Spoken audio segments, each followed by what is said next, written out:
met Ali, I was only 10 years old. He was 18. Every story that Ali's book ever had is I'm not, they didn't tell any of me about it. Don't nobody came and asked. So I'm gonna do that untold story. But there's something to listen for. I wrote this down. I said, here, Clay, I want you to tell this and listen because I do not like him. I was 13 at the time. You want to hear the point? I'm going to say it the way he would have said. This is the legend of Cassius Clay, the most beautiful fighter in the world today. This fist fight is great. He's got speed and endurance. But don't you, if you're trying to sign to fight him, increase your insurance. This kid's got a left. This kid's got a right. Look at the kid carrying the fight. All the credits getting frantic. There's not enough room. There Ali lowers the boom. Who would have thought when they came to the fight to see a spook satellite? No one would dream when they put down their money, they see a total eclipse of the sun. There he is. So, this young lady, so she just wished Jess would come sooner. So, she's going to be sitting right back there next to Frank Dukes, and she's going to be signing. Yeah. So go get some autographs, talk to her, and if you're good looking like me, she can be a part of the movie. And this, they're doing a film now, writing Pure Justice. Pure Justice. It's a cop movie. It's going to change our kids to respect police officers and cut all this crap going against our police officers. And I just want to say one thing about Mr. Hathaway, Mark. He is a great individual. He helped kids. He plays the pirate adventure in Orlando. Can you say a few words, Mark? Because he is a true superhero. Get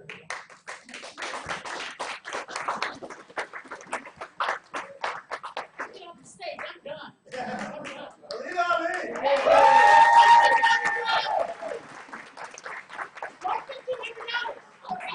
It's free. Thank you, Khalil. Actually, can everyone hear me? Do I need to talk to the mic. All right, I'm talking on the mic. Ooh, that sounds so sexy. That's what I thought. Remember that voice? The size. All right, thank you, Khalil, my manager, and Life. Enjoy everything you guys. Thank you, Alan, for being here so much, for everything that you do as well. Going on what Khalila said, I think what you need to find in life is your why. Like, why do you wake up? Why do you do what you do? If you're waking up miserable, not loving what you're doing, then you need to, that's your soul telling you need to change what you're doing and go for a new path. And the entire reason why I'm even pursuing the film industry, period, is because I want to inspire young kids. Because going on what Jackson said in the back, I was horribly bullied growing up because of my size. It's great now, but it was the worst thing in the world growing up. Everybody made fun of me. I didn't get along with anybody. People just outcasted me just because of my size. Said some really terrible things like you should go kill yourself. Why are you alive? I don't know if people heard a couple of days ago sort of Quaden, Bales, he's born with dwarfism. He talked about he wanted to stab himself in the heart, telling his mom, "Give me a rope, I want to kill myself." I was in the same situation, but on the opposite spectrum. Instead of being really small, I was extremely tall, and everybody just gave me absolute hell over it. And I almost committed suicide when I was 9 years old because everybody just made me feel extremely worthless. And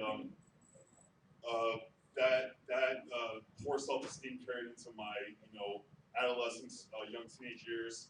And then I ended up going to college studying business, and I did accounting because I was very quiet, very introverted, and I was happy in my little box because I was away from society because society rejected me.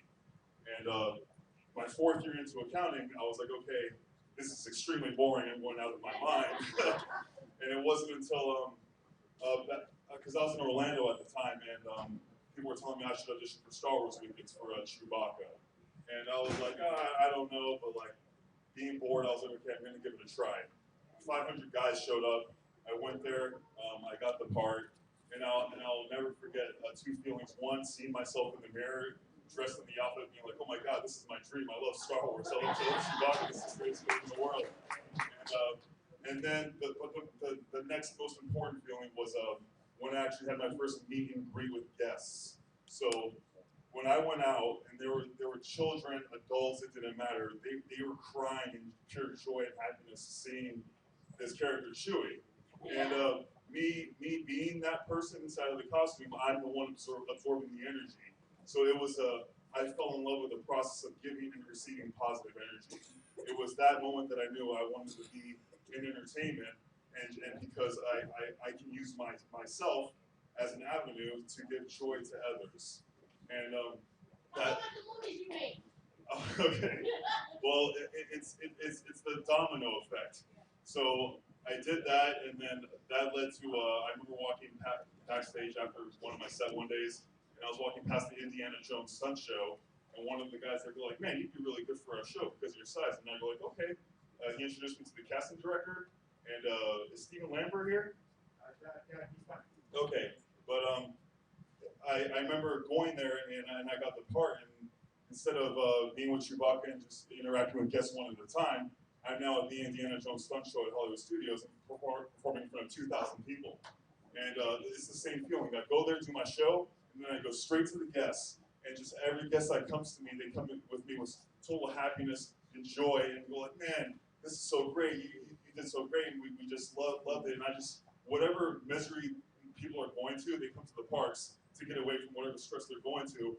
And I'm so happy to be a part of something where I can take them away from that and bring them happiness. And last year, that led to me working with Tyler Perry. I was in a show. It's called The Oval. I'm part of the Presidential Secret Service, and I'll never forget. Like I met up with Tyler Perry by coincidence, and he says, "You have really great camera presence," and that blew me away because in high school I took one drama class, and everybody said you're just too tall to be an actor. It's just amazing. People will put their insecurities on you, like, and that's what I realized what the bullying was during childhood. Everybody's pouring their insecurities, their disliking themselves, their negative energy. They put that on others. And it took me so long to realize that you don't have to absorb anybody else's negative energy. You can be your own source of positive energy. Do things that you love, that gives you joy, gives you happiness, and then something magical happens. You don't rely on others. Everywhere you go, you start bringing life to others, and that's the most beautiful feeling in the world. And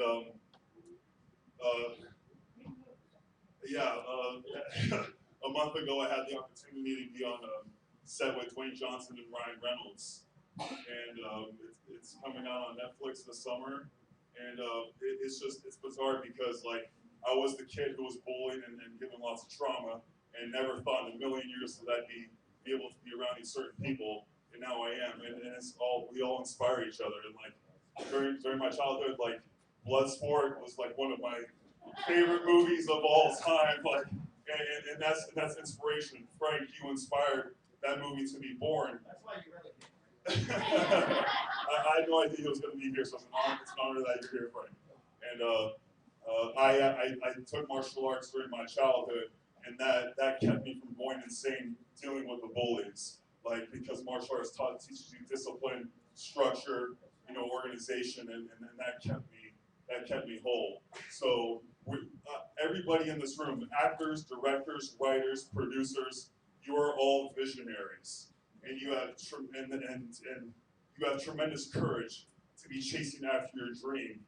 I know this industry is tough, but like if you love what you're doing, you are making an impact, and that's why I admire and love everyone in this room, because we all get to impact the world in a very big way, and that's what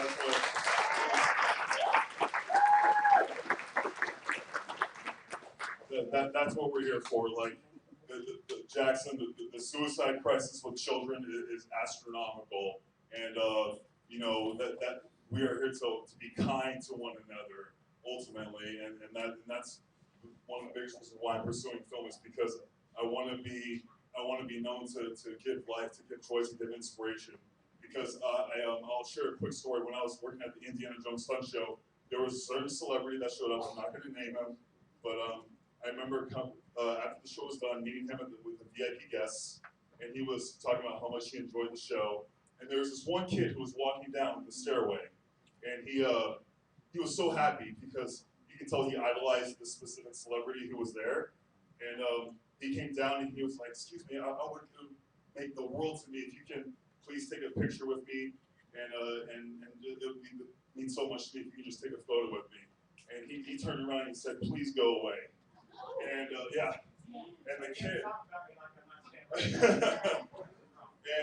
and the kid, he went from total elation, total happiness to complete brokenness like that. So, and who knows, to that celebrity who was there, it meant nothing to him, but to that kid, his world was shattered. And who knows the domino effect. He could have, he walked up the stairs just walking like this, totally broken, and who knows how it affected his temperament for the day, the next weeks, the next months. Like, you don't realize the domino effect that your actions have on others. And I remember also watching an interview between Dwayne Johnson and Jamie Foxx, and Dwayne Johnson said the exact same thing. Long time ago, he was in Hollywood, he met with this big celebrity, and he was just a huge jerk. And he says he never wants to be that way, and that's why Dwayne Johnson is so kind to everybody. That's why he's the biggest star in Hollywood. Why? Because everywhere he goes, he emanates kindness, joy, love, and just acceptance. And that's what we all need in this world. And that's all I want to be, and I want to do as well. Thank you, everybody.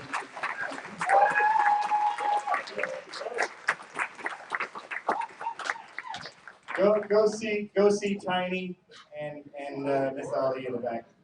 I'm bringing up Miss Beck Ryan. Beck, you can do it. I hope you're all enjoying this networking event. It's such an awesome opportunity to have us all in the same room and be able to network and meet people and hear their stories. So thank you all for being here and enjoying the time. I know we can give credit to the man with the plan, Alan Woodman, for putting this together. My name is Rebecca Rye. I'm a radio personality in the Central Valley. I work for the Best Rock Station, 105.1 The Blaze. I work in voiceover work and promotions mostly. But it's so awesome to be here in Nevada and see so much potential and seeing all of this experience and things that are moving forward in Nevada and seeing the potential for film in Las Vegas. So very exciting to see all you guys here. And from an actor to all the fellow actresses and actors out here, I think one thing we can all agree on is that talent only gets you so far, and that really sometimes timing only really happens sometimes. But one of the crucial things in succeeding in this business and industry is the people that you know and networking with people that can get you that leg up. So I implore you and urge you to listen to this next speaker, because he's going to be giving you the advice that you can have to get that extra leg up in the audition room. What can you do to set yourself apart from every single 1,000 other applicants that are trying to be the same person that you're applying for? So please, without further ado, my dear friend and wonderful director, he's been working on over 100 films over the last 40 years, and he has actually even wrote the book on making movies that make you money. So please listen to my dear friend, Mr. Philip People.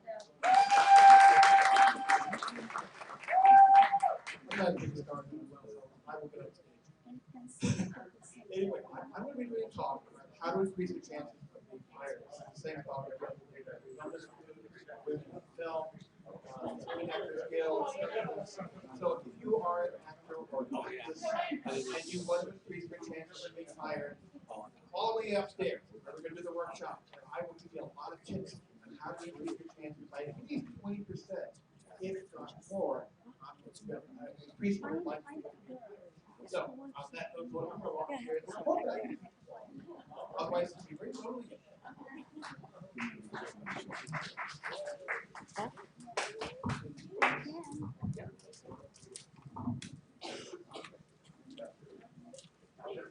Maybe I interview Muhammad Ali first.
so much.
Hi, this is Arielle Live TV live inside right now at the Show Creator Studio here in Las Vegas. This is an actors and film production made up 2020 by Alan Woodman, and today I have this wonderful guest. He is also an actor, director, producer, executive producer, and also an actor.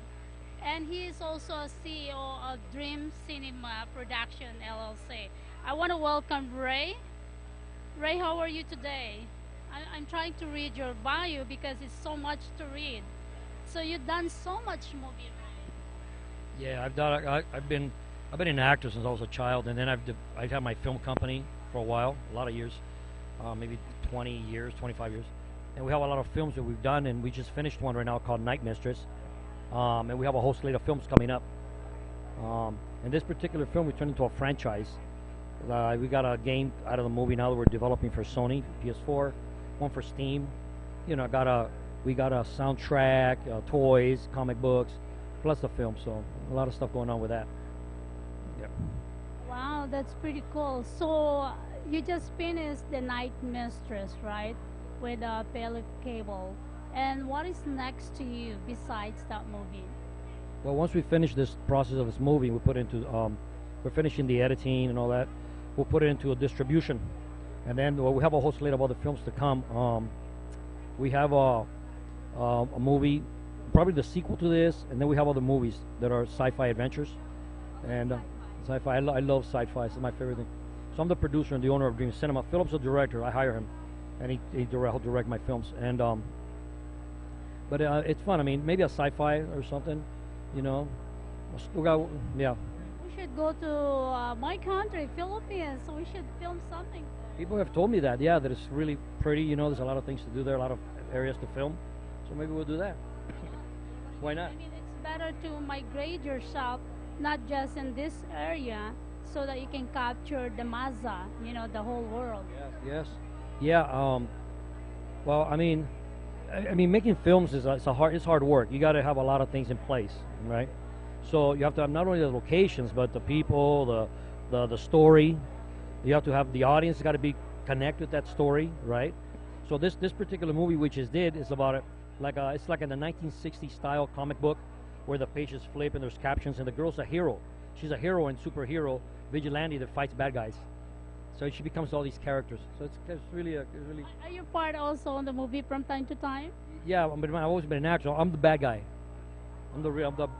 I want to be a bad girl. Bad girl, okay. We'll put you in the movie as a bad girl. We can actually fight. Yes, I'm a martial artist too, so we do a lot of stunts and stuff on the films. I wanna be a bad girl with you in the movie. Yeah, okay, we can fight and do. It'd be fun. We can go out in the movie. Uh-huh. You know, a little bit experience being, you know, like probably some the story that captured the young generation or the children in the industry right now. It's not just about, you know, killing out there, shooting out there. It should be a little bit fun, you know. Yeah, you know, you can do a lot of movies about heroes that save people, and there's a lot of violence and really dark stuff out there. So we're trying to make movies that'll inspire kids to do the right thing and be heroes, but in the right way, right? Yeah, why not? Yeah, I think it's a good collaboration or it's good story.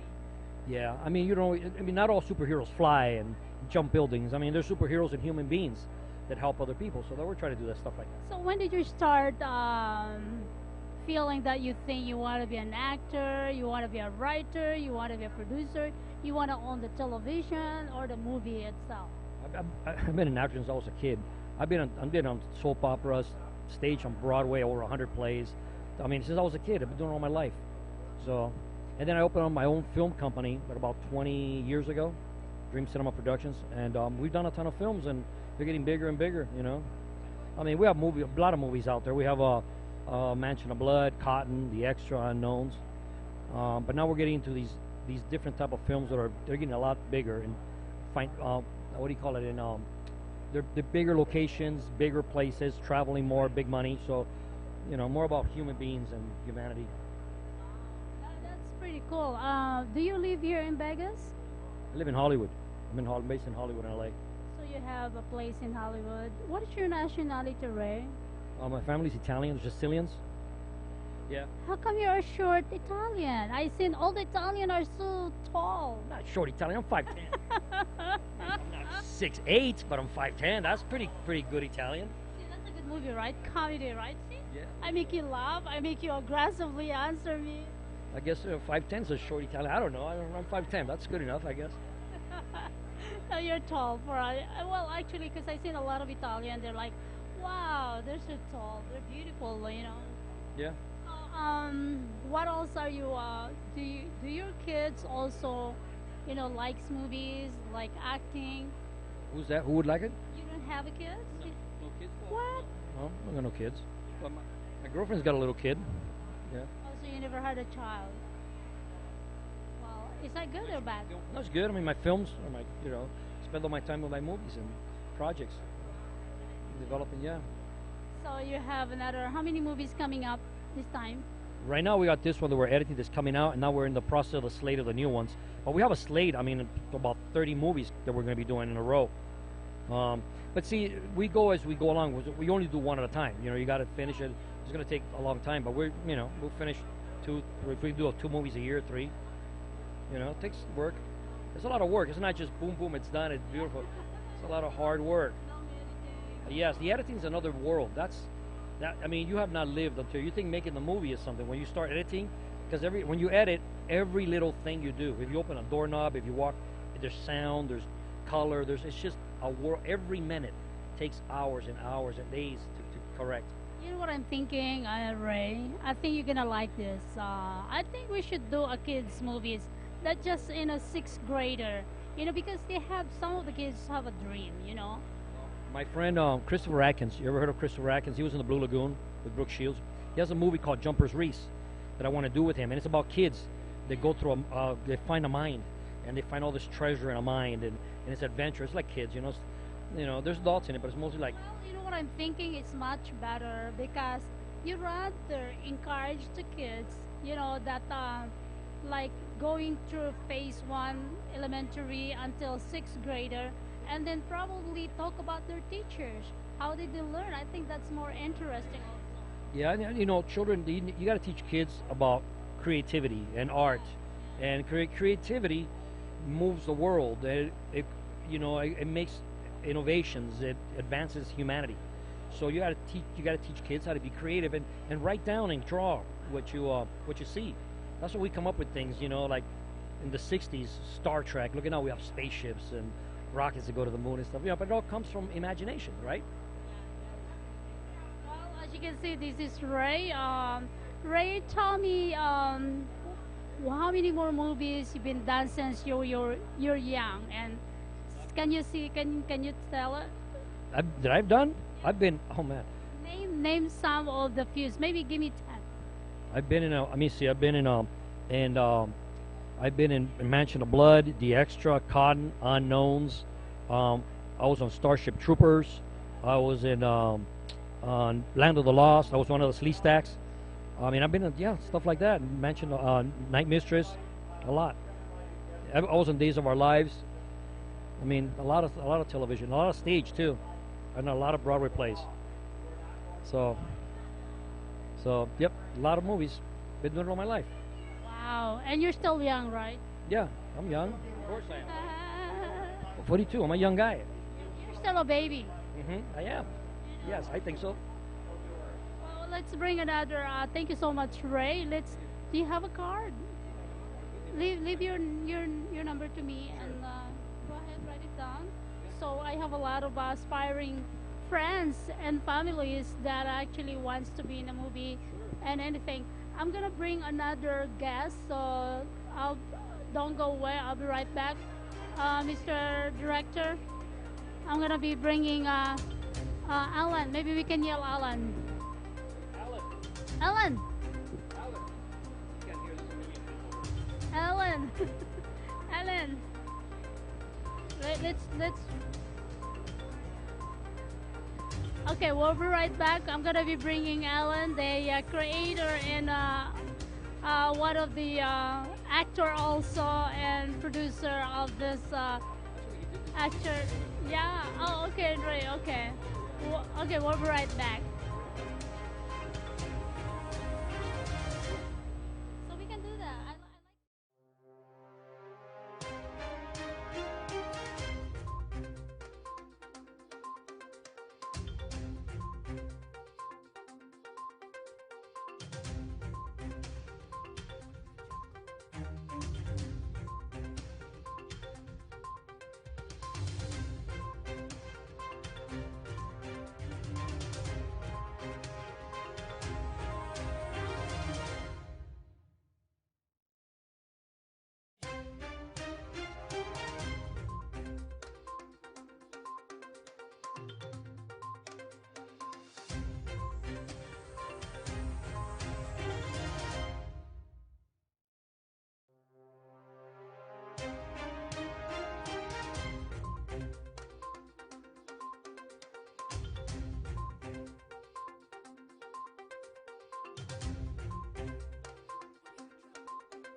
good? Am I good? I wish we can trigger in there. It can be sent there. Everybody can watch it. I know.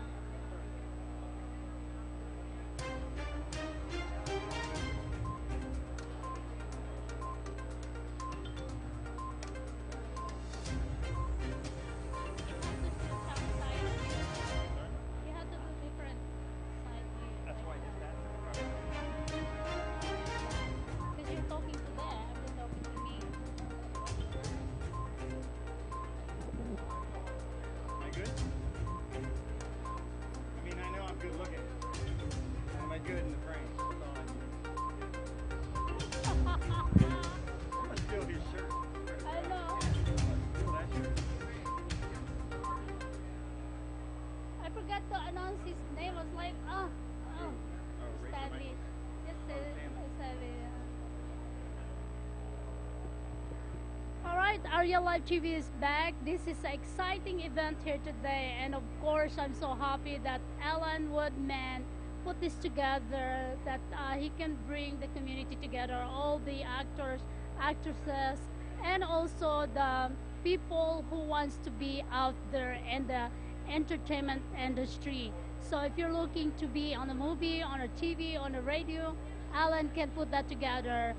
So he has a big connection and network around the globe. But of course, a lot of people are jealous of him. But I want to bring my dear friend, no other than Alan. Alan and I have been friends since eight months ago, right?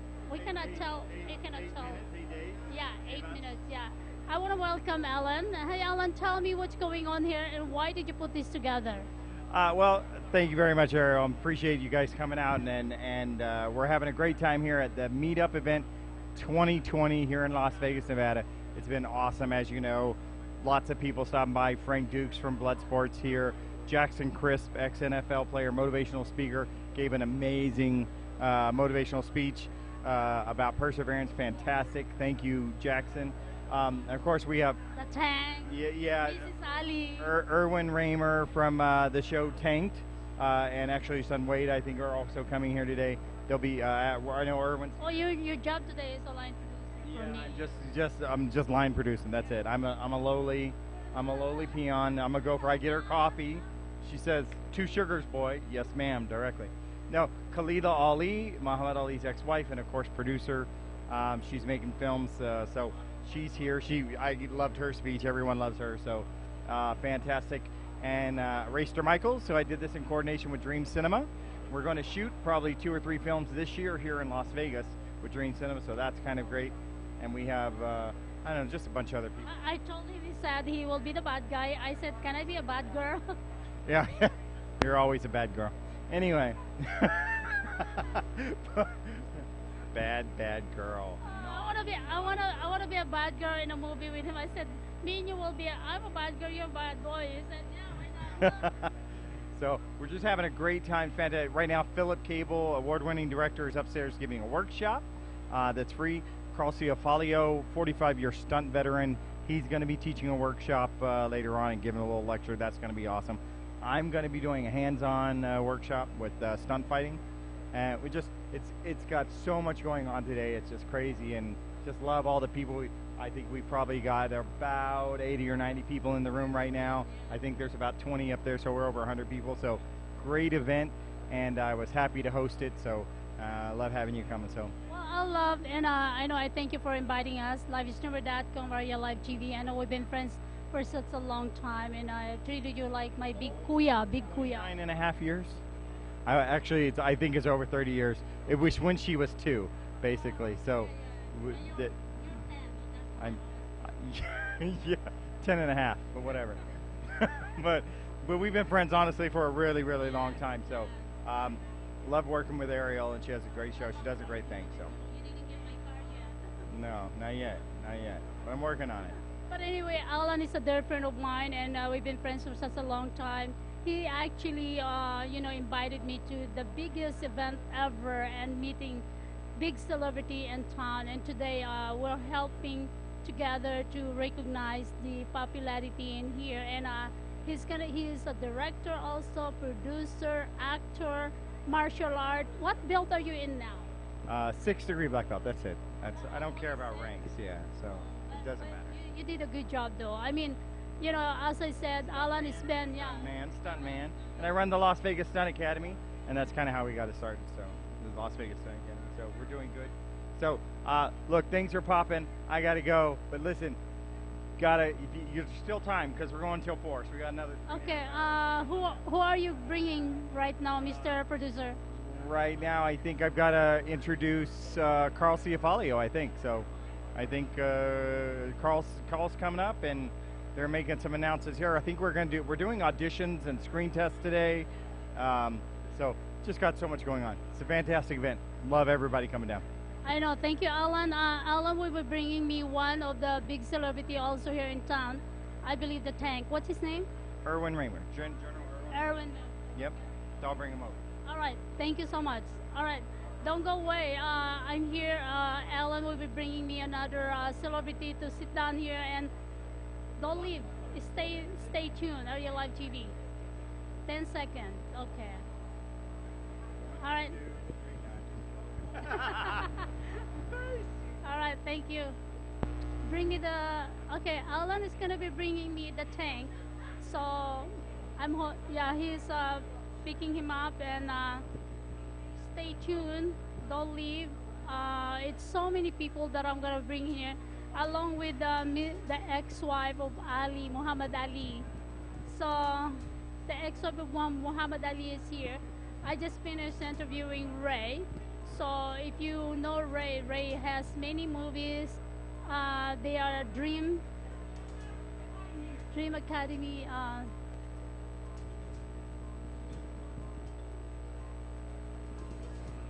This is my other BFF. Hi, how are you? I'm good. I wish we can do that. Everybody, if you wanna have your entertainment, filming, radio, TV, anything you want to do in the entertainment industry, this is a place. 4455 South.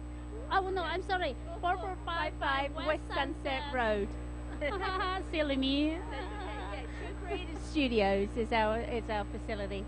So we have a facility here which has a main studio space, which we can then house, all sorts of rehearsals, whether it's for filming, photography, dance rehearsals, table reads. No, just my business partner, my work husband. Your work husband. I love your accent. What's your nationality? I'm British. You're British. I am, yes. Yeah, your husband recognized me. I mean, Ray recognized me. Yes, yeah. Oh, yeah, the other one is there before. That's right. We're on the other side, yeah. So we've got a great facility here. So, all the needs that are for film and television, and also any podcast stuff too. So video and audio. So everyone out there who's watching our Arielle Live TV, and we are seen around the world, 152 countries. If you're looking to taping your movie, your TV, your radio, this is a place. 4455 West Sunset Drive here in Las Vegas. And next to me is the partner owner of Show Creative Studios, and my name's Amanda Deacon. Amanda is very loving and very how do you call that, friendly, also like me. She will help you all the way, and guess what, it's affordable. Okay, this is a very affordable place, and they're very friendly. Yes, absolutely. I mean, we have so many different clients that come through our doors, and we are always open to all sorts of different, whether they're coming into film, whether they're coming in for a table read, whether they're coming in for all sorts of things. It's, it's open for whatever you want to do here. That's pretty cool. And also, if you want to be seen on the big screen, we're supposed to tap in there, but we didn't have a long cable. Yes, all our long cables are out today. So. Oh, what happened to the long cable? I'd say they're plumbed in all over the studio, and one of our crews is out using all our equipment today. So. Okay, I see. All right. Once again, this is Amanda, and Amanda is in charge here to put together what your needs, like packaging your show, like today, celebrity meetups. I mean, this is a good event. They have almost 100 people here. And also, if you want to do the taping of your television and radio, this is a place. So, Amanda, thank you so much for Thank being you. here with me. And Thank hopefully you. we can work together. Absolutely. I look forward to it. Thank you so much. Love you. Love you Thank you. too. Mwah. So once again, this is Amanda. Amanda is in charge here. As I said, if you're looking to have a show, 4455 West Sunset Drive. All right, I have another guest coming up, and OMG, I love this man because I love the tank. Anyway, I want to welcome Mr. Erwin. How are you, sir? The tank. I like the tank. I want to be in your tank. Can I be in your tank? And then just shoot it. Like you see it in the tank. Anyway, this is Arielle Live TV. I'm bringing Mr. Erwin today from the tank. Sir, tell me what's going on your tank right now. What's exciting right now? Right now, we're really excited because Animal Planet has contacted us and is supposed to get back with a proposal. We've been off the air for a year. We had 160 episodes. It was the #1 show on Animal Planet. And then for some unknown reason, which I can't get into, they actually canceled the show. It was a horror because there is a clamor because it was the only family show that was a realistic family. It was my son, my son-in-law, my daughter, myself, and 2 other characters. In the 160 episodes, we had stars like Shaquille O'Neal, Tracy Morgan, Betty White. We had everybody and anybody. And because it was a family show, people related to it, and it was a fun show. I didn't want to be a star of the show. All I wanted to do was have I wanted to be a couple of minutes. I wanted to be the funny man. And when I'm on there, it's kind of funny. You should not be behind the scene from time to time. You should be there also. You should be, share your talent. Well, the reality is I am behind the scenes. All my money was put in there, and I put in about $2 million over the period of time, and it was a very successful show. We're now in the process of moving from one location to another, and we'll probably have a grand opening, and hopefully that grand opening will be on Animal Planet as we do sign a contract, and hopefully it'll be very shortly. Wow, when is that going to be? I want to be part of it. We should put an Asian Filipino girl there. Well, listen, we could do anything you like. Just call, I'll give you my name, I'll give you my phone number, give me a call, we'll get together. We'll negotiate. I'm a pretty good negotiator. You know what? I'm dreaming. I thank you for that. I'm dreaming for us to have a show, actually. We didn't even have a Filipino show here. I want to be able to create us a show that people can come, people can be, out there and share their story. Well, bring me to the Philippines. I'll tell you what, I'll be a star. When do you want to do that? I'm ready right now. Hey, did you hear that? This is live, okay? I'm gonna bring you to the Philippines. I wanna say, are you still married? Am I married? No. Unfortunately, my wife passed away 18 years. So, girls, let me tell you something. I'm probably one of the most eligible bachelors in a roundabout way. I'll go up against anybody. I'm the man of your dreams. Just come and see me. No problem. I think he's selling himself here on my TV now.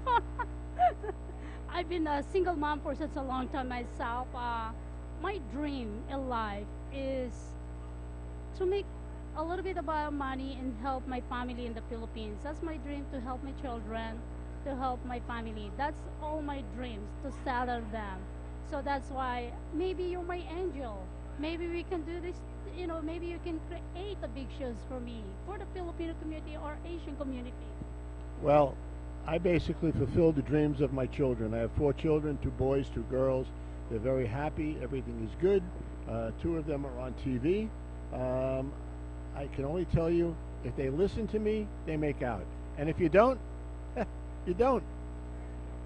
You have also 4 children like me. I had 2 boys and I had 2 girls myself. One is an engineer in San Diego. One is Coast Guard. One is Navy. And I have this little one with me. she'll be turning 13 this next month. Well, you have a lot to be proud of. At one point, I had 3 children, and somebody came over to me and said, "Hey, Erwin, you know, how many children do you have?" I said, 3. He says, "What do you have?" I said, 1 of each. It was kind of funny. I mean, he had to think for a second. 1 of each. I was only kidding around. But now I balance it out. I have 2 and 2, and I'm not looking for any more. How come you're not planning to have a long life? You don't have to, you know, I mean, you're still young. Well, the reality is I'm not as young as you think. And the point is 4 children is enough. And I want to enjoy my life. I've already, whatever I've dreamed, whatever I've expected, I've far surpassed in the future. You know, at age 40, I semi-retired. I worked 3 days a week, 4 hours a day, worked out of my house, and I went on vacation 18 weeks a year. I had a home in Vegas, New York, and Puerto Rico. The reality is I've been on 35 cruises. I've been around the world. I'm looking for somebody to travel with and go around the world, if you know what I mean. Yes, yes. When I was married before, my ex is in the military, so we traveled around the world on that time. I kind of miss that, but then again, my career right now is just simple thing, you know, try to make something that I can help my family. But that's a good one because you need just to travel. You know, you don't need to work so hard. So let's talk about your tank. So you stop for a year and then now you're coming back, and Animal Planet is catching your show, correct? That is correct. We're waiting for a call from them to negotiate the final details, and hopefully by the summer we should be back on the air. That's pretty cool. Wow, I'm excited. I mean, if this thing's gonna happen again, the tank is so popular, and then now they're bringing it back. And when is the filming? Are you guys gonna be filming in here? Well, we film all over the country. My son, my son-in-law basically are the stars of the show, and they traveled over. They'll go overseas if it comes over, but it's very expensive to travel and to bring everything overseas.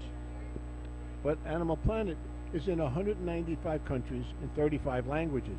When you think of that, I mean, theoretically they should afford to do it and to give the enjoyment to people overseas as well, to be able to go down to see that show, okay? And my feeling is I'm willing to go anywhere, help my kids enjoy, and just enjoy the rest of my life. Like what you said, you want to enjoy yourself too, right? And traveling is good for other people because they can experience the places that we never seen. You know what I mean? Like me, I want to see other country or other world, but you know, of course, as you said, it's expensive to travel. But in your situation, you're retired, you can just do it. Now, I've been around the world. I've been to 5 continents. I've really enjoyed my life. The only thing is unfortunately my wife passed away 18 years ago. She was a smoker.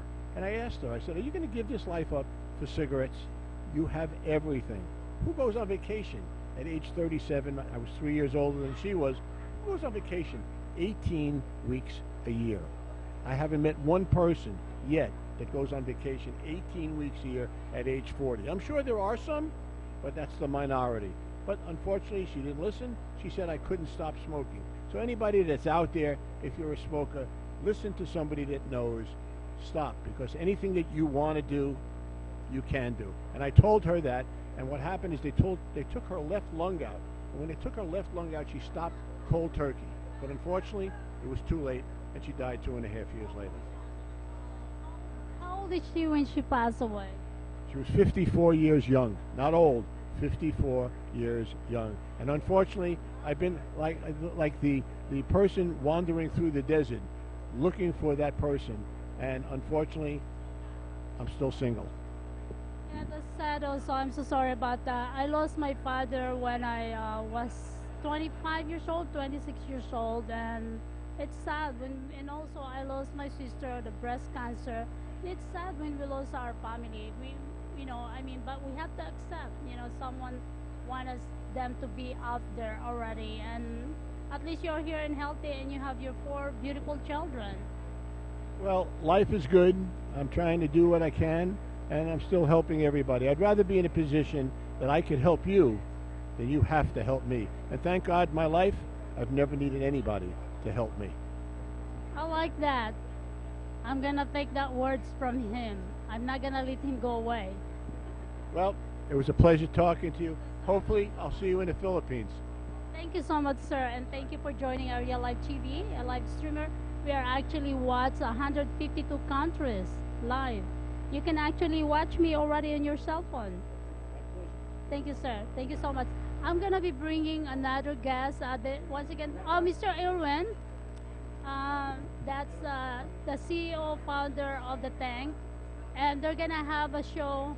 I think this year, and I believe they will be a part of the Animal Planet. So don't go away. Arielle Live TV will be right back, and I don't know who else is gonna be my guest this time. So I'm bringing another guest right now. Come back again, Mr. Irwin. While I'm waiting for another guest, I'm gonna be bringing Mr. Irwin. I'm gonna give you my card. This is my card. So this year, your Animal Planet catching your tank, right? So, I'm sorry, I missed what you said. This year, Animal Planets were catching your tank shows. Well, Animal Planet hopefully is going to put us back on the air because there is a clamor, okay, for us to be back on the air. It's a family show. It's the only family show that's actually family, and it's not only educational, but it's funny. And I try to do what I can to make it. Why don't you do a live streamer for the meantime? I don't know enough about it, but if you want to get involved, give me a call. Well, we are 152 countries, and actually this is live, and actually can see all over the world, and also can be pay-per-view. So people can actually, if you want to charge people, or if you want people to watch it that they will pay, it's also pay-per-view. That's the beauty about it. It's 152 countries. Well, that is interesting and informative, and I would love to speak to you at a later date about that. And whatever help you can give me, I'll include you and make sure that you're taken care of as well. Thank you so much, sir. And I love you so much for talking to me today on my show. And as I said, these shows can be watched right now around the world, from live YouTube, from live Facebook, from live streamers, from live Twitter, all social media. Well, I wish you luck and continued success. And all I can tell you is look forward to doing something with you. Thank you, sir. All right, we'll be right back again. So my director and producer are bringing me another talent, and not just talent, celebrity. So let me see who else I'm gonna be bringing right now. Hi, how are you? You look familiar. Really? Yeah. What's your name? Casper. Where are you from, Casper? Denmark. Denmark. Denmark. Did you just get here, or you fly? Oh, you've been living here. Come closer. Come closer. Like 15 years. So, what are you doing right now? Well, I got invited over here by Alan, the organizers, and I met him on set. We were shooting a Chinese TV show here called 7 Days, and we had a lot of issues on set because we shot it in the middle of July. It was 120 degrees. We had no air conditioning units. We had the whole cast and crew in the middle of the desert. So we were bringing in swamp coolers. People were going to the hospital left and right from the crew and the cast. So Where's the Casper shoot at? we shot it here in Vegas. Oh, no kidding. So we had the whole crew from China coming in and a crew from the US, and the Chinese crew had to communicate with the American crew. So there was issues. But it turned out great, and now apparently it's the biggest TV show in China right now, and now they're translating it. We shot it in English, and then they dubbed it into Chinese, and now they're dubbing it back to English. So all my lines are gonna be somebody else. What's your character on the movie? My character's name is Granny. I am supposed to be like a street gang boss, and so we meet the heroes in jail. We in jail, we start fighting them, and then we become friends, and then yeah, it's a good show. When is that gonna be aired? Well, right now it's aired in China, I know, and it's like as big as Game of Thrones in China, and now because it's so big, now they want to translate it into English and shoot it onto the West Side. So it's like I think there was 18 seasons, 18 episodes. 18 episodes. Are you part of the 18 episodes? I think I was in 8, maybe 8 of them. You only Kill me. Yeah. Are you killed in the movie? I hate that. I don't like when someone, They had to do something. First, they said that the hero should shoot me in the shoot me, but the guy Lee, the hero, the big actor from China, he was like, no, I'm not gonna kill Granny because me and him are friends. We were friends off set and we were friends on set. You know. So he said, I'm not gonna kill him. So I told the director, I said, hey, what if I just, when we are fighting here, I fall over and I bump my head on a rock? And he's like, no, no, no. Everybody would think that's too normal. That's not original. I'm like, okay. So later that day, he says, we'll get ready for the scene and do my thing. And then he said, okay, you're going to fall over, you're going to bump your head on the rock, and you're going to die. I'm like, but that's what I told you. He was like, yeah, yeah, yeah. So basically, That's what I said. And then the funny thing is, then when I saw it, when there was the finished result, they shoot me in the head at the same time, but nobody shot me. And then they took a shot of Lee sitting behind a rock like he did it. So he didn't want to shoot me, I didn't want to get shot, but they edited the whole movie up, looks like he shot me. Yeah. it's sad. Okay, I don't like to watch the movie or a teleseries or episode that, someone, I don't want to die right away. Well, I didn't. It was like the 8th episode. We had a lot of scenes, and they had to kill me off. It was like a sandstorm. They made a fake sandstorm here in the Vegas, and there was all this sand, and then woo, I disappeared, and I got shot in the head, and that's it. Invite everyone to your movie. Sorry, that's what happened. Yeah, so everybody, if you want to look at 7 days, it should be on YouTube, but I know there's a YouTube in China where they have all the episodes on. I know I've seen all the episodes so far in Chinese, and I found my scenes. The rest of the movie or series, I don't know anything about. I don't know what happens. I have no idea. So what's the title on the YouTube? 7 days. Oh, 7 days. And it was shot here, and it's a Chinese production, and that's it. The story is pretty much about human trafficking. So the hero's girlfriend gets kidnapped by bad guys in a bus, and he's trying to find his girlfriend in the bus. Pretty much it. So it's like a Taken Chinese version, kind of. Oh, that's a good one. There's really a good story there because, everybody has that story about the child trafficking, like that. It was about kidnapping and trafficking, and then there was a Russian gang, and there was all these gangs. But at the end of the day, it was a huge success, and it was on the same level as our version of Game of Thrones in China. That many people saw it, that many people loved it. Are they gonna do another episode or? No, because I don't know where they can go from there. I think most of the people died in the show. I don't know. They're gonna bring it back. Yeah, that was they were afraid of. You want to get Jackson? Okay. Thank you so much. Let me grab another one. This is Mr. Jackson. He just had a speech. He is so tall. Oh, you first? Oh wait, I'm sorry. Okay. Okay, it's okay. So, what's your name? I'm sorry. Tanya Petro. Are you a celebrity, actor, actress? Well, hopefully future celebrity. I'm an actress here in Las Vegas. Started my career a year ago. I'm studying in screen actor system here in Las Vegas, and occasionally, hopefully soon, I will be permanent student in Stunt Academy. Well, you can join us on my Arielle Live TV. I produce also, so I can give you my card. So, okay, here you go. I just put in here. Yeah, live in here so you can be part of our show. Yeah. So, what are you expecting today here? I'm expecting, and I'm already getting in a lot of amazing network. I'm expecting to meet professionals from TV industry, film industry, because I am at this point when I'm really hungry for work, for acting work, and I'm trying to stay highly professional, very hardworking, and I'm studying all the time. So that's what I'm here for, because I really need to work with professionals. Thank you so much. Go say your name. Tanya Petro. Yes. How old are you? I'm 26. Oh, you're still young. Keep going. You can still do it. today. Don't leave so we can talk to you later, so we can create a show for you. I'm staying here to the very last minute. Sounds good. Thank you so much. I want to bring For sure. Thank you so much. Mr. Jackson.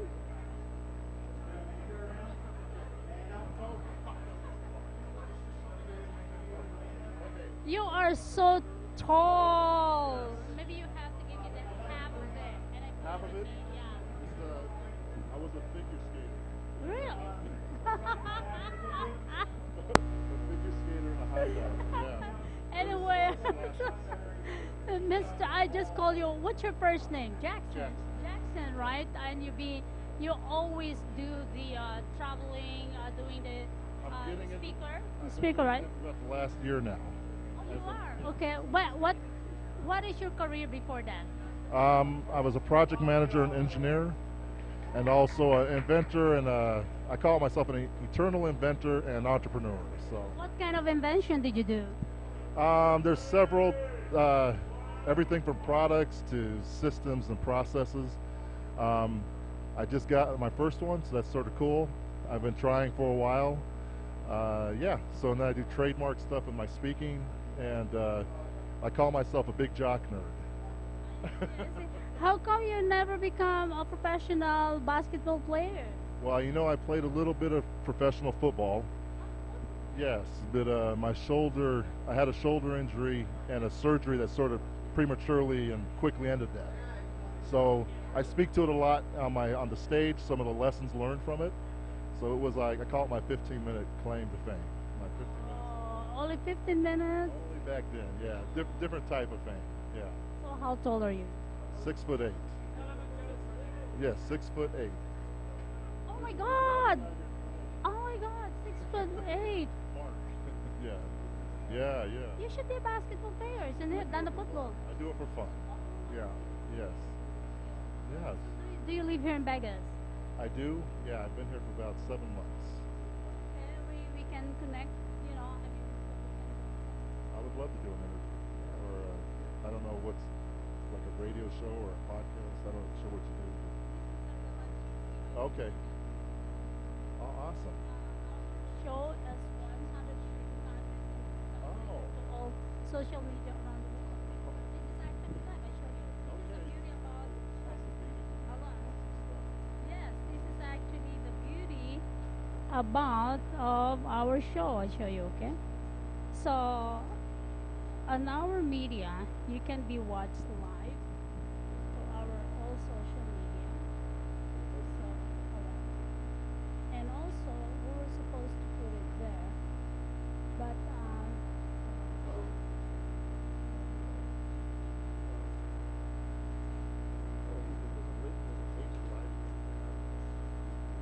which one? So right now we're live, see? Okay. We're on Facebook Live right now? Awesome. Okay. Okay, all right.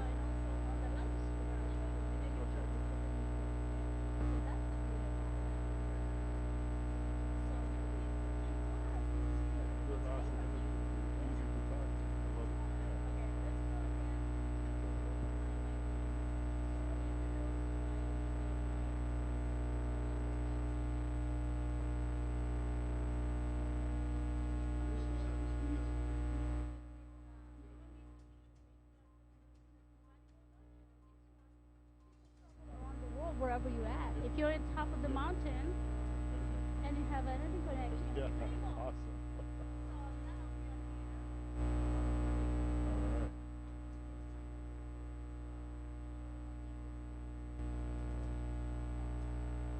Where we at? Sean, where we at on YouTube? I'm trying to show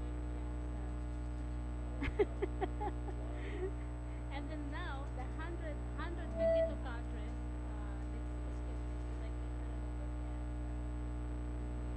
But anyway. Okay, so now let's go to live streamers. Okay, and the beauty of these live streamers, we do also pay-per-view. Okay. If you want to charge people, we can actually use the pay-per-view. So let's say you have the guest, maybe Trump, and we want people to pay us. Okay. All right.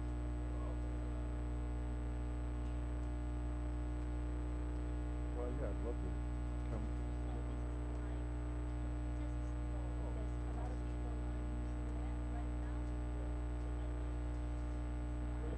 To a webpage. Yeah. That's awesome. So this is our page.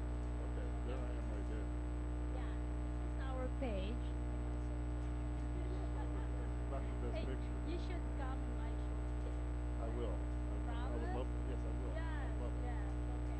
So we are here. But the system is so slow right now. So that's why on the live streamers, you need to be able to have at least you need to have high speed internet. Okay. All right. Is the best because people are into social media. People are on their cell phone. People are doing smart TV, smart. In fact, we didn't have a cable to go through that. We can be seen there, right there. Yeah. So that's a beautiful. So anything you want to do, like Okay. you're doing a public speaking, right?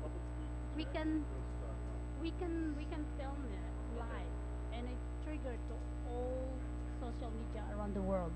So that's a beauty about it. I'd love to have folks like you help me get my message out and help you and help each other. So, okay. So once again, Mr. Jackson will be around here in Vegas and do the public speaking. So go ahead and invite everybody. Yeah, whenever I'm, my Facebook page is Reach Out, Reach Crisp, and then my website's www.jacksoncrisp.com. I'll be doing more and more speaking around the area and around the country. So if you see me, remember the big guy talking, come out and check it out. And we always have fun. We always have fun. We're gonna put you on our website, and then after that, if you wanna collaborate with us, we can actually film you around the world.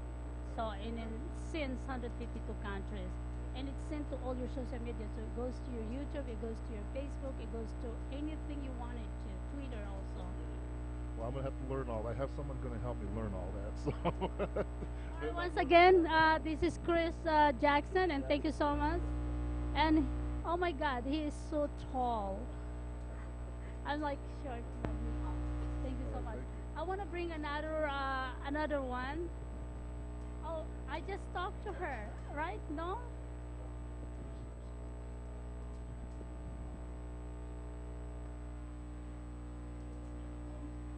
Hi, come on in. Hi, what's your name? Ashley. So, what are you expecting here today to the meet-up actors and workshop? I'm expecting to learn a lot more about the film industry because I'm extremely new to it. So I would really enjoy. I would really enjoy learning more in general. I pride myself on being a sponge and soaking up as much information as I can. So. Yeah, that's pretty cool. And how old are you? I'm 19. Oh, you're still a baby. You can still do it. What are your dream of? What do you want to be? Pardon? Oh, like what do you want to be? You want to be a writer? You want to be an actress? You want to be talk show? What do you want to be? I would like to be an actress and try to write more in general. I've always been like a super creative kid growing up, so writing and just putting myself out there through performance has always been what I've been passionate about. So that's pretty cool. You can meet lots of producer, director are here in town, and in fact we have Mr. Erwin from Tang. That's awesome. Yeah, like I've already met so many people. Past like couple days I've been doing like a lot of workshops and coming to events like this to meet more people who can help me get where I need to be. Are you not doing the workshop right now?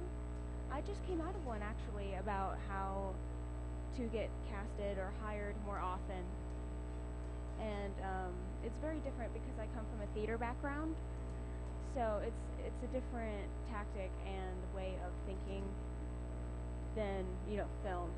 There's big differences between the two. So do you want to be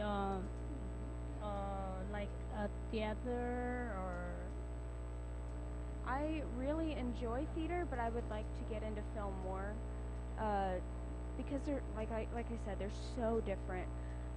With the stage, it's so big and you're right there with everybody, but film allows you to see all of like the small nuances that you don't get to see. Like you get to see a quiver of a lip or the raise of an eyebrow that you would just miss completely on the stage. So, have you met Mr. Cable also, Phil Cable, Mrs. Ali? I haven't gone up to them yet because I've been in the workshop, so I'm going to pretty soon. I'll let you go so that you can meet everybody. And here's my card, and maybe you want to be a TV host sometime. Okay.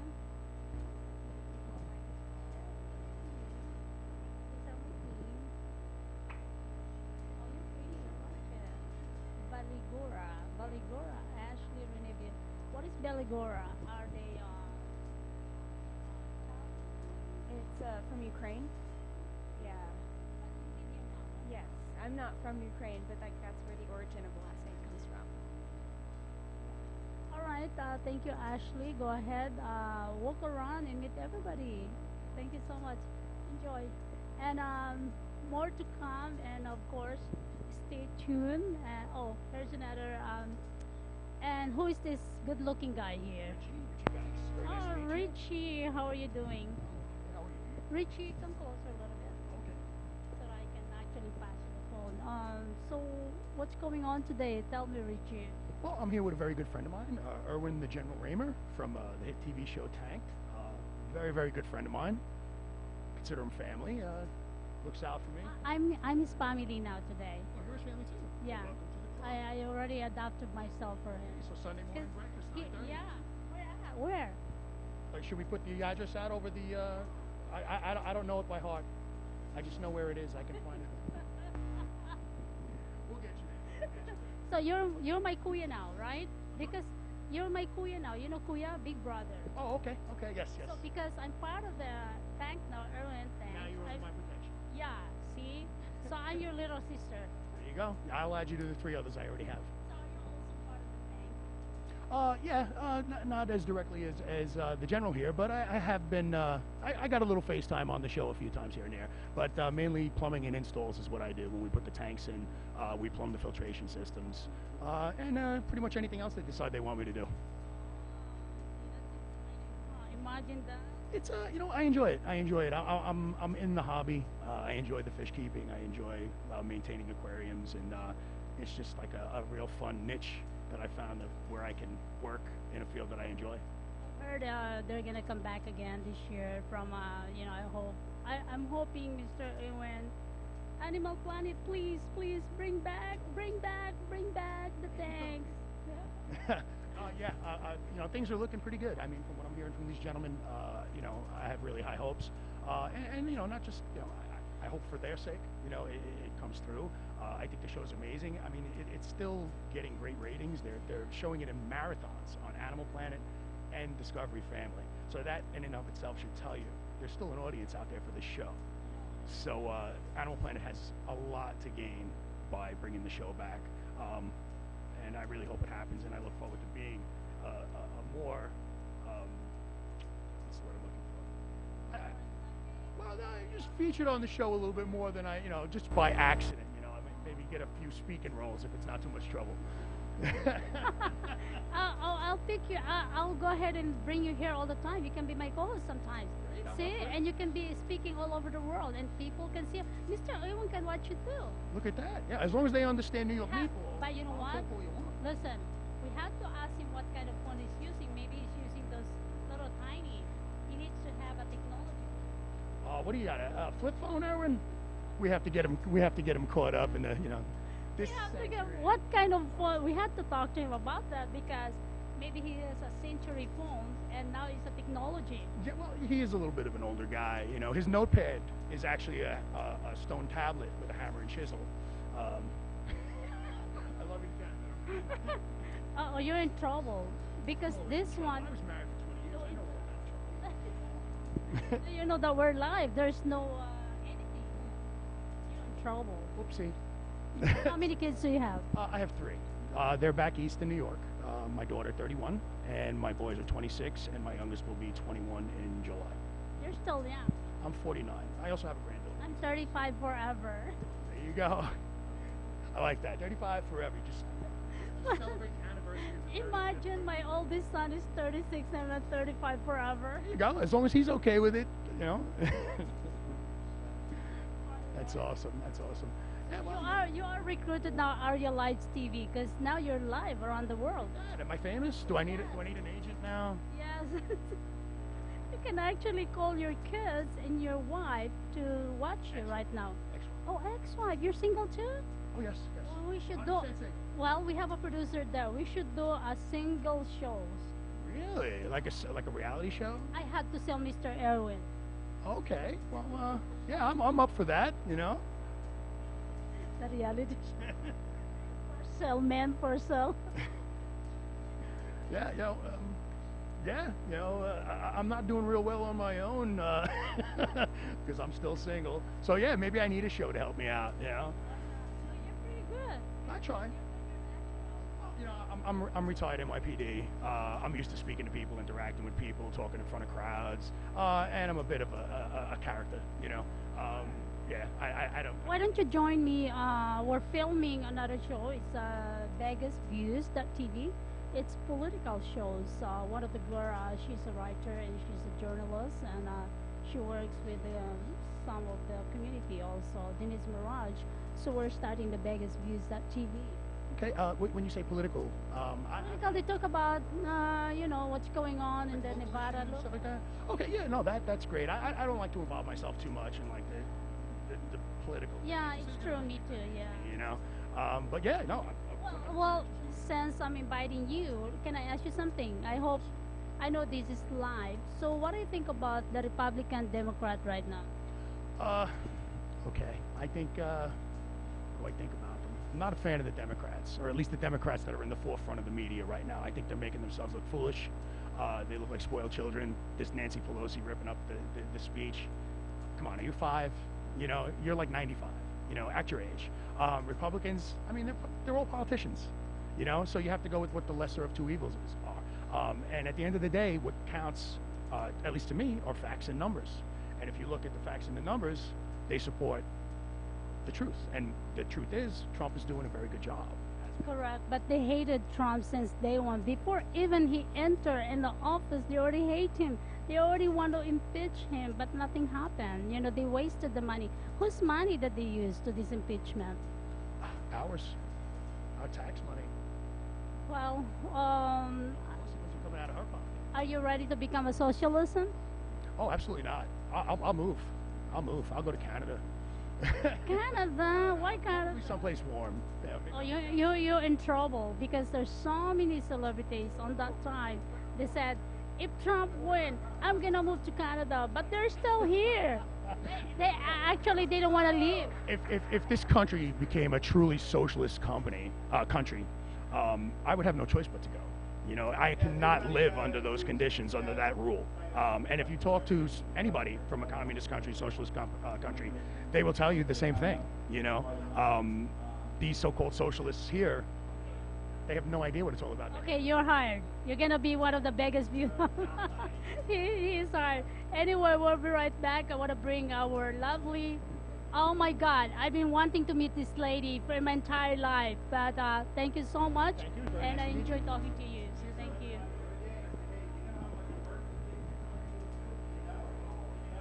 Next, I'm gonna be bringing is no other than the ex-wife of Muhammad Ali. I love to talk to her. Come on, Mama. Oh my God, it's amazing. Thank you so much. You look so wonderful. You're so beautiful. You too. I want you to be a part of my life here. Yes. You're so amazing. Your speech is like, wow, really?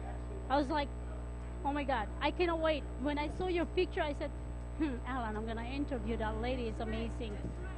Wow. And I know I wanna ask this. And when you say that, when you met Muhammad Ali, he is broke. He has nothing on that time. Tell me what's going on. And today, everybody loves you, by the way. Once again, this is the ex-wife of Muhammad Ali, former wife, Why they said ex?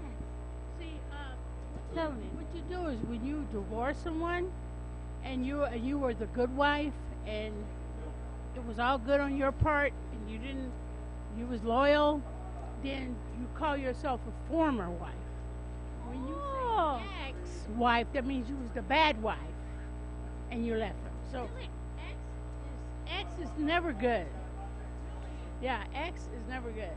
Former is the more proper word for it. Ladies and gentlemen, I got educated today. Imagine if you're a good wife, you call yourself former wife. But if you're a bad wife, you call yourself ex-wife. I never know that. And this lady here, she is a director, producer, actor, and many things, and also public speaker, martial art too. I did Taekwondo, Jitsu, and Chinese Kempo, but Bruce Lee taught me the Jitsu, and I studied under Jun Rhee of Washington, D.C.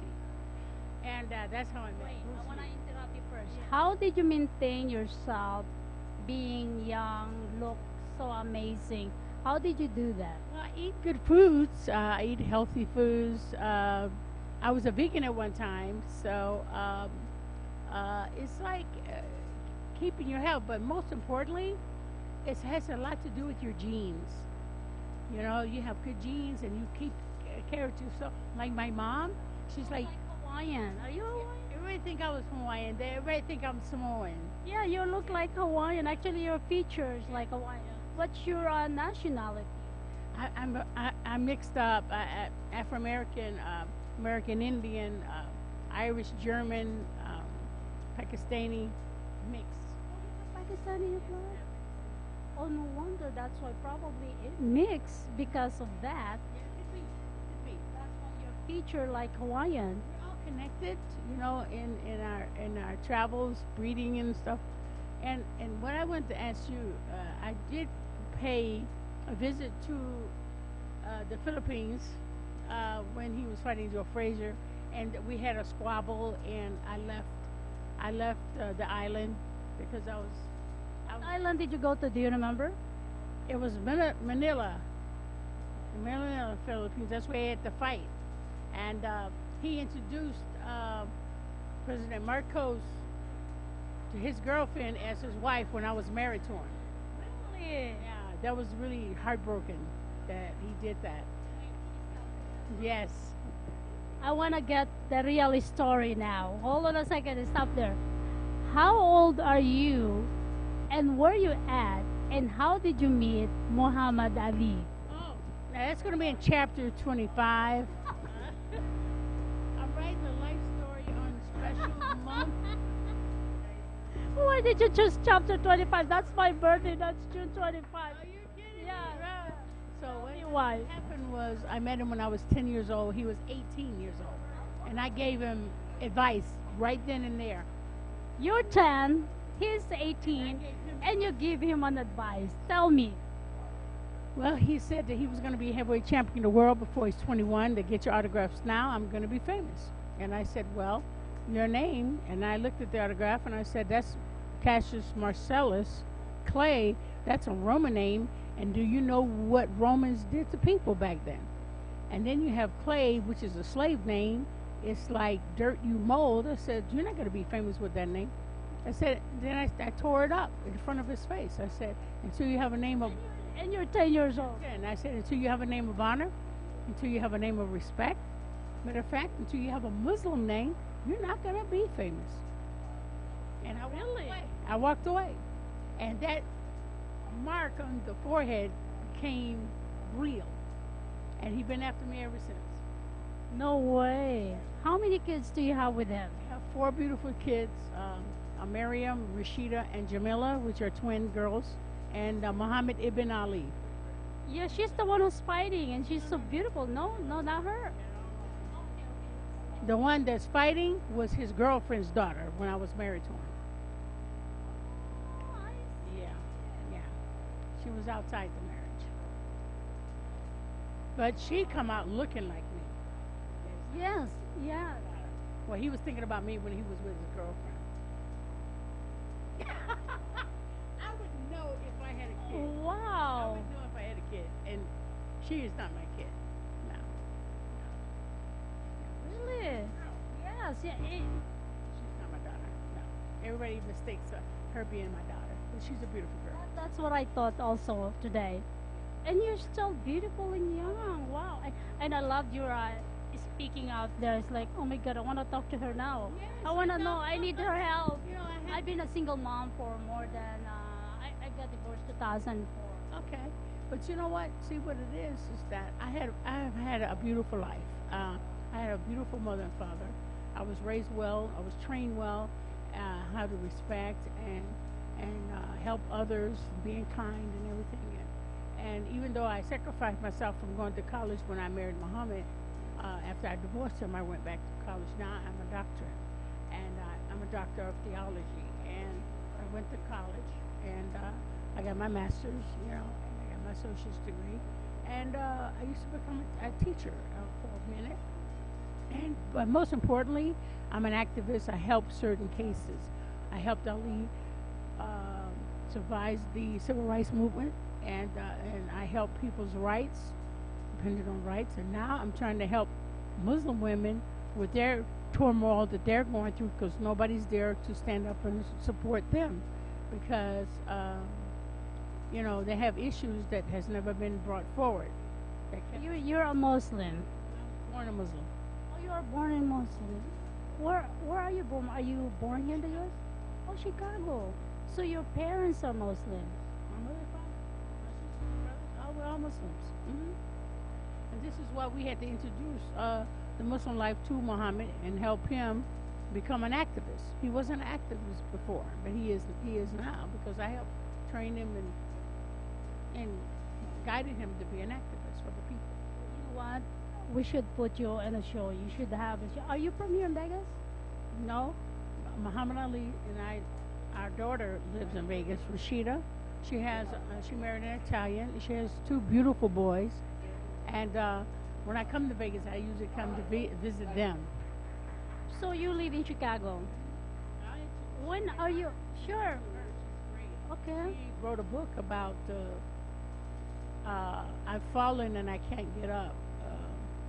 It's about the young children, how they handle their parents with Parkinson's disease. And it's a great book. Wow, we should bring her on board. I'm going to give you a number. She's a wonderful daughter. She works with the stem cell issues with the Parkinson Foundation. She speaks all over the country. And, you know, I need to introduce her to Habib Torfi. Yeah. He owns the stem cell. See? He is huge, yes. Yeah, she makes speeches and represents the Parkinson's and stem cell world, and she would be great for that. Wow, that's a good one. Well, let me ask you something. I know a lot of people think Muslim is bad, you know, a lot. But look at you, because they don't have knowledge. That's what I'm trying to say, that we should educate them that not Muslim, we have, like other nationalities, they have bad and good. But why don't you say a little bit about it?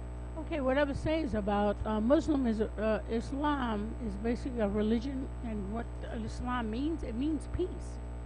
It means peace. That's what it means, and we are peaceful people, and we are supposed to only defend ourselves if somebody attacked us. We're not supposed to be the aggressor, and we just represent ourselves. We associate ourselves with Christians, Catholics, and Jewish people.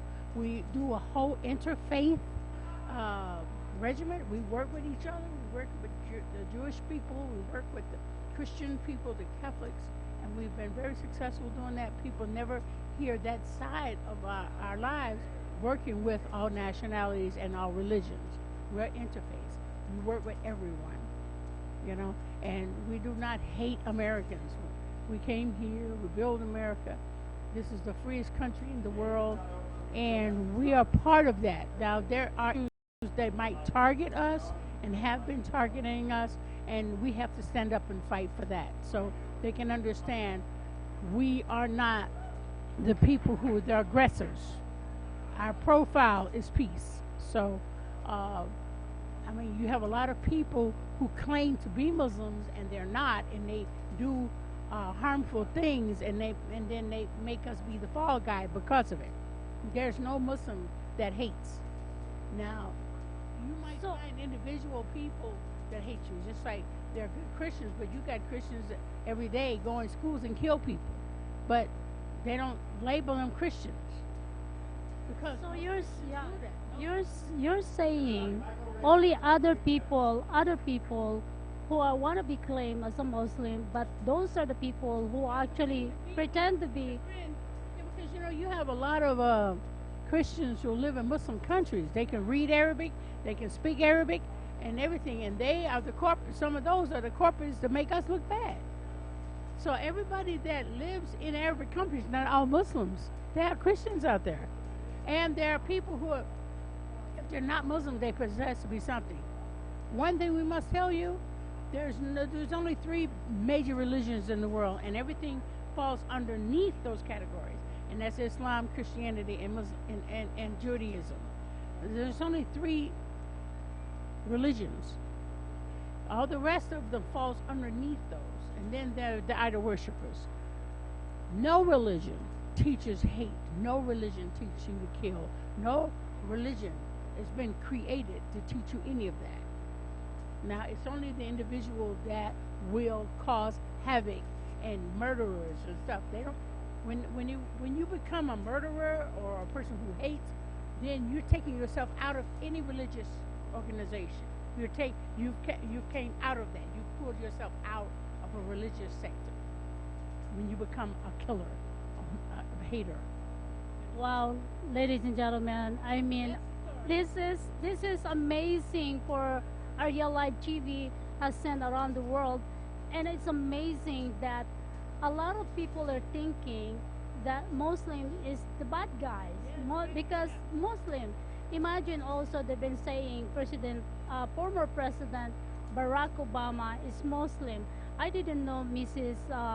Ali is actually a Muslim, and I become educated today that I mean I want her back in my show so that she can actually explain it more. And my God, we need to have at least 2 hours on the show. Wow, amazing. Say one thing. There was an incident, and then the President Trump had made a motion against Muslims, and he created a travel ban called the Muslim ban. Yeah. How many countries do you remember? But I know I was coming from Jamaica, and my son Muhammad Ali and I were detained at the airport. No way. We went to Jamaica. We wasn't coming from Syria. We were coming from Jamaica, and we were detained. And they said, "What's your name?" Muhammad Ali. He says, "Where did you get that name from? What's your religion?" And I said, "What does this have to do with my passport?" And they detained her for hours. And I was born in Chicago. Simply because we were Muslims, we were detained. So I'm saying that to say this. So I went straight to City Hall. I went straight to the Capitol, and made a statement to take the name Muslim. Yeah. Yeah. And we was have to stop twice. And so I went to the Capitol, into the Congress, and I made a statement that, Mr. Trump, you must take Muslim name off the travel ban because it's wrong to target Muslims. And with the the lawyers from CARE, the law firm, they defended us, and now the name Muslim is off the travel ban because of these lawyers that defended us, and we won the case. But I must tell you, when we stood up for being detained, We didn't just stand up and be detained because of Muslims. We stood up and did and fought for that of all foreigners, Muslim or non-Muslim. We stood up for all of them. How many hours you're detained in Jamaica? No, we wasn't detained. We was detained in America. In America? Yeah. Oh, because Florida. okay, from Jamaica. Okay. Wow. How many hours is that? About 3 hours. That's a long time. What do you feel about that? Because when you because they separated me and my son and everything. do they even know that you are the former wife of Muhammad? Didn't matter. We were Muslim. So how do you feel about it now with President Trump? Because if you remember, he is not the only one who did that. Barack Obama did, Bush did, Trump did, Kennedy did, everybody did it. So what do you feel about it? what I feel about it, they don't understand Muslims. Trump personally attacked and said, don't let Muslims come in and out. But he was the only one that actually did it and made it by law, not to let us go anywhere. My son and I live right here in America, were born here. So it wasn't the fact that we were from Chicago. It was the fact that we were Muslim. That was the wrong part. So what can you say to the go up against president right now? Actually, I have a Holy Quran I want to give as a gift to the president to let him know what Muslims are really about. A long time ago, I was in Florida. I met Trump in Florida in 2010, and he asked me to come to one of his seminars. I went to the seminar. He was a nice guy, and we were friends for 3 years. And all of a sudden, he became president, and he totally changed. He's like a puppet master, somebody that changed it. So I don't know what gives with that. So, but still, a lot of people wanted to come up behind me and hate the president for what he did. I said, you can't hate somebody who don't understand who you are. You have to teach them that we're not people of hate. We're people of peace. And I had a Holy Quran. I still got my Quran to give to Donald Trump as a gift. And he'll know me when I'm coming. Because he said, oh, I know you, and it'll be a different ball game. So even though he did a bad thing, you still hate.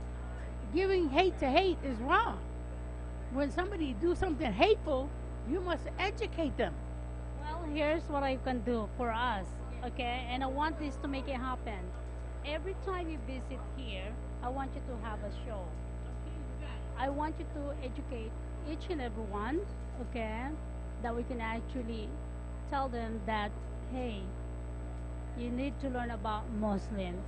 So I want you to do that. I was a Muslim teacher in the school in Florida, and I had the Muslim children to make packages to send to the Israeli kids because they was like knocked out of their homes. They've been damaged, and they couldn't get to a store. So we made like boxes with bandages, chocolates, alcohol products to clean themselves, wipes, candy bars, things that they couldn't get every day, and we send it to the socks, things like that, blankets, and we even put cameras in the box. So when they got to Israel for the kids, they could take a picture of the box and send us a picture to make sure they got their box. So that's from you, right? That's for your organization. Why don't you join us on the Federation of Philippine American Chamber of Commerce? We are going there. We have Muslim there. We have. Mindanao is actually Muslim. I would love to do that. Yeah, why not? You won't make me get rid of me now. I'm good. I love when you said, I make 2 million. I love 2 million. Oh, I can cook. What are you gonna make? Filipino model. Pretty. You too. When you're speaking there, actually, I said, oh my God, Ellen, I'm gonna interview her. I said, yes. That's why you're Most there. importantly, since I became a doctor of theology, I created a coloring book to teach manners and etiquette to kids and adults. I didn't bring it with me, but you'll be able to get it online. You just go to mamaali.com, and all the kids. I was trying calling you Mama. Mama is. I just called you earlier.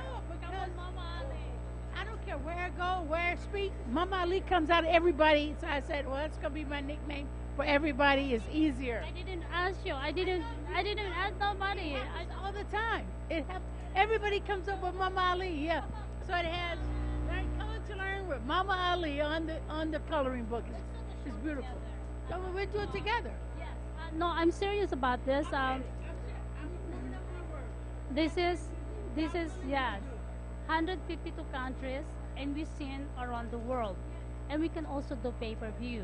That's the beauty about that. Yeah, the pay-per-view, it pays us so that we can donate more to the needy. I'd love to do it for you. No problem at all.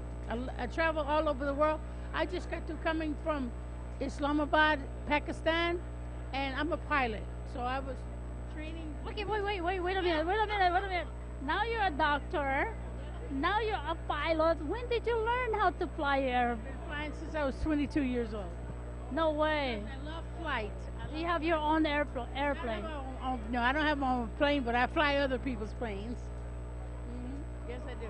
Show me the ID. Show me the license.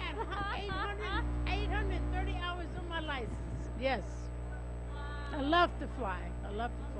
When I was an honor student at 8 years old in school, the Honorable Elijah Muhammad took all the honor students on a helicopter ride at Meigs Field in Chicago, and we flew all over Chicago. And I got up there and I loved it, and I wanted to fly. I'm the real maverick. I'm also the honorary member of the Blue Angels, which they taught me how to fly F-16. No way. I'm the real maverick here. Yes. Whoa. Oh my God. Hey guys, we're gonna have our own show together. We're gonna educate people. You're awesome. I love to fly. Not only a karate expert, I fly planes. I also drag race cars. Oh my God, I give up, guys. I give up. And when I went to Malaysia, when Ali was fighting, I learned to play polo. I love horses. I'm a Western rider and an English rider. I love horses. Anything has to deal with speed, I'm in. Guys, I'm overwhelming. I don't know. I'm big cutting. I tried to cut her off because it's so many things. It's like, wait, 1, 2, 3, 4, 5, 6. I did interrupt you.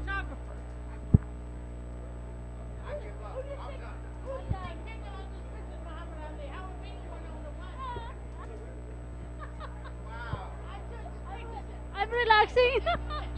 I took pictures from my school yearbook and created a yearbook from my school. Guys, we're gonna have a show, okay? Mama Ali and Arielle, we're gonna have a show. So he wrote the book. Guess what? He's not just a doctor, theology. She's also a pilot.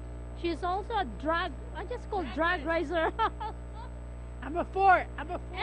And guess what? She also does riding a horse. Ford and Ferrari is real. It's the truth. Ford and Ferrari. Hey guys, we're not kidding. Coming soon, Mama Ali and Arielle. How about we have a series? Yes. Yeah. We're gonna do that. We can have a series. Yes. Yeah. First, we're gonna educate them about Muslim. That's the first topic. And then the second stop, your book, so that we can actually sell it and make money out of it, and then we can help the needy. There you go. Okay, that's the second. That's the second. The third one, more education on what you do, and also education them on public speaking. That there's a lot of people out there that needs of the young generation. And on the other new jacket, after my book is out, I'm gonna be producing. And I'm going to be executive producers different films about kids and older people. See, older people. I love that because I work in the home health. I have older people until today. Imagine that. We're sitting. It said, I want to be on your TV. And they actually take care of themselves because on that time, nobody wants to take care of themselves. Because they're riding in their wheelchair and just sitting down. They don't even think to their self-esteem. So that's why I said, and my friend Ruth, she said, you better take a shower. Arielle is coming. So all of them take a shower. you know what? It's in my coloring book, when it opens up, it says sharing knowledge, and it tells sharing knowledge. So when you learn something, you share it and give it to somebody else. When you open up the book, it says, "What's wrong with this picture?" And they try to figure out what's wrong with the picture, and then you turn the page, and then it explains. I come back and explain what was wrong with the picture. And see, by them coloring, and it's only a little reading like that, and it just explains what's wrong with the picture. How many pages is that? About 30. That's it. That's not bad. Not bad. I think it cut it down to 27 because sometimes we take the picture and put it on the front and back. Here's what we can do, because Stanley also write the books. So what we're gonna do? Mama Ali, what we're gonna do is like this. We're gonna create a massive people. We're gonna invite the community. Yes. We're gonna introduce it to the young generation. So all the writers.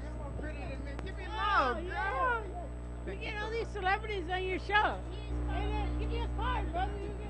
He is part of my show. He's single too. Okay. No. He's single? Am I lucky or what? 2 in 1 night? Oh, boy. He's a good massager. He massage. He train.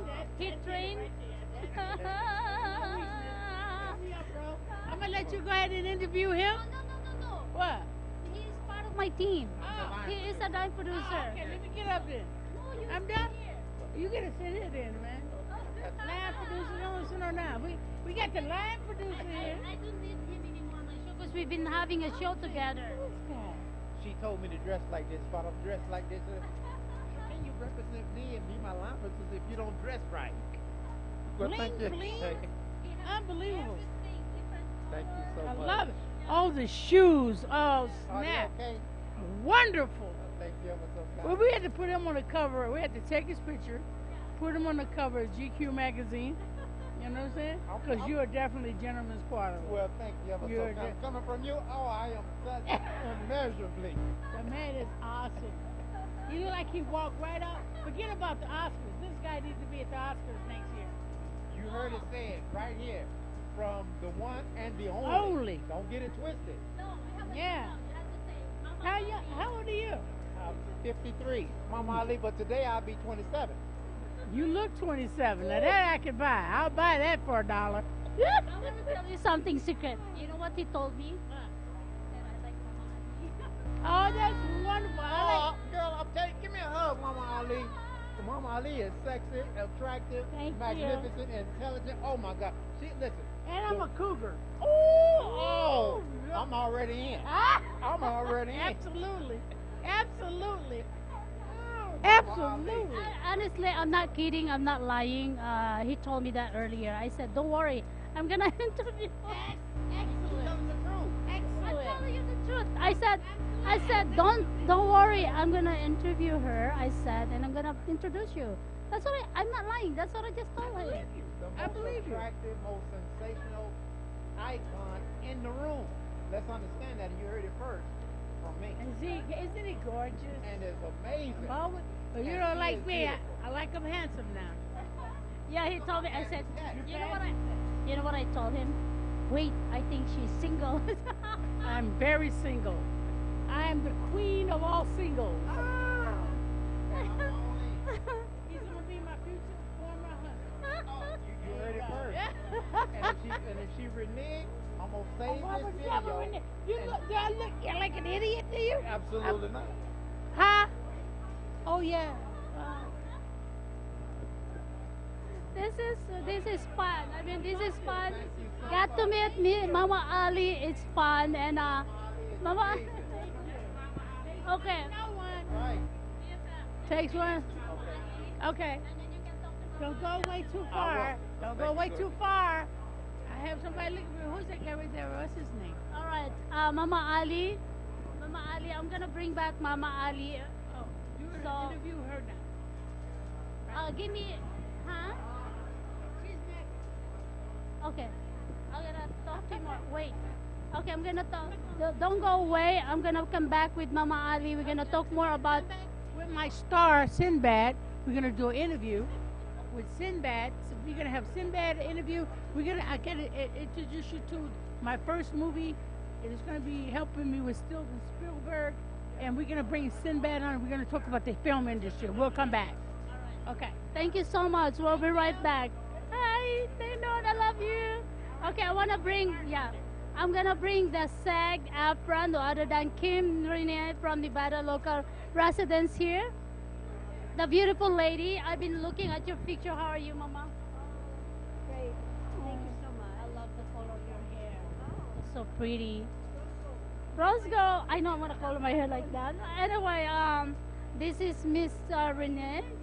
She is the Nevada local president of SAG-AFTRA. This is all the actor and actresses and anybody who wants to be an actor.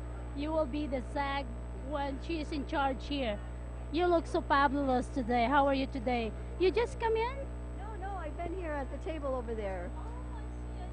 So what do you think about this? I mean, this is to help the aspiring actor and actresses and also a host or anybody, a writer. I mean, if we can do this all the time, I mean, we are helping the young generation who has that desire and dream. Yes, it's phenomenal. I'm so glad that Alan put this together, and I'm glad that he invited me. I'm at a table with all the information on if you are a member of SAG-AFTRA, what you need to know, and we are here to make the conditions of filming better. We are in negotiations now for our new contract that comes out in July. We are still covered under the old contract until then, and they'll probably extend it to cover the wages and the working conditions and the stunt department. I sit on the National Stunt Department. I was Linda Carter's aerial stunt double for Wonder Woman. What? Oh my God! Hi guys. Look at that. Oh my God. How old are you on this time? I was 27 in that picture. And I'm still working stunts. Oh, you're still young. But stunts are close to my heart because I will give you another one. I already gave to somebody and I asked him for it back, but I have to give it to Sinbad, the guy that's going to come on. I gave it to him already, but I will send you one. Anyway, so what can I do to help? I'm in a community and I've been in a network for such a long time, and I want to aspire other people that you know that they want to be a host, they want to be a television, because we are seen around the world. And we are actually seen on all social media. In fact, we're trying to get a cord to seen there. We can actually be seen there, but they don't have the cord to connect it today. Okay. So, what can I do to help? Well, just mention that if they want to be professional, they should join SAG-AFTRA because how much is not before? It's only 500. How much is that? 1,500, right? 1,500 here, and it's 3,000 in LA. Now, if you work out of Nevada, you have to pay the difference to join the national, and you only get to work 2 times before you have to join. It's a must join, and you have to pay the difference from 1,500 to 3,000. Our board here, we asked for that so that there's not a lot of work here like in LA or New York. So we asked the fee to be, the initiation fee to be lower, and they accept monthly payments also. You guys do that. So, okay, guys, if you want to become a professional actor and actresses, I know the SAG, okay, because I think you need to get a credit also before you can get a SAG. You have to work under 3 SAG-AFTRA vouchers. You need to get 3 SAG-AFTRA vouchers, or if you're given lines and you have a co-star role, that automatically makes you eligible to join. And then you call up SAG-AFTRA and they'll send you the form to send out, and you send them back the money, or you make arrangements for payments to join. And then every year you have dues. So this is every year it's 1,500, correct? No, it's just the initiation fee is that. Your dues every year depend on how much money you make. So if you make under like $50,000 a year, then your dues are only like $100 a year, or $200 a year. And it goes up depending on how much. I'm not sure, I haven't looked at the chart in a while, but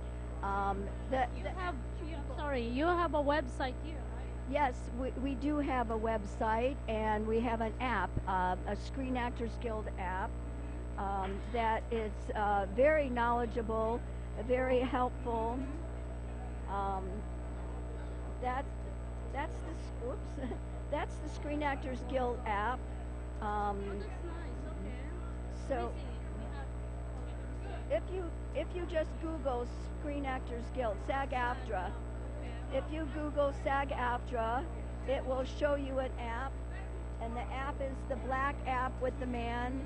And I need to go to, let's say we're gonna go to apps, where I'm at, right there, okay? And then, so educate me. So you need to have 2 credits, right? Or three credits for you to become eligible. SAG-AFTRA. Put SAG-AFTRA, SAG dash AFTRA. Like that, right? Right? A. There, that's it. That's the app Okay, right there. let's go get it. Okay. All right, guys. Renee is the president of the SAG-AFTRA here in Nevada. If you are aspiring actor, actresses, stunt person, Over, we do commercials.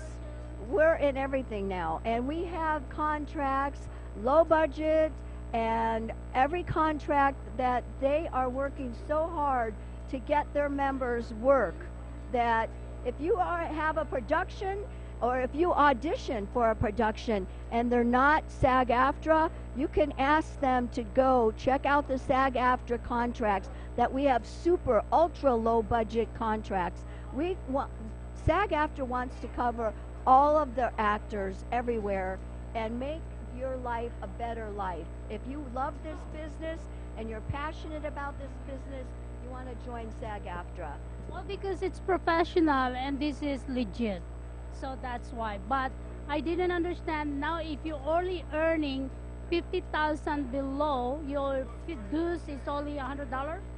I'm not sure. It might be 5,000 and below, or the levels go up with every, like 5,000, 25,000, 50,000, 100,000.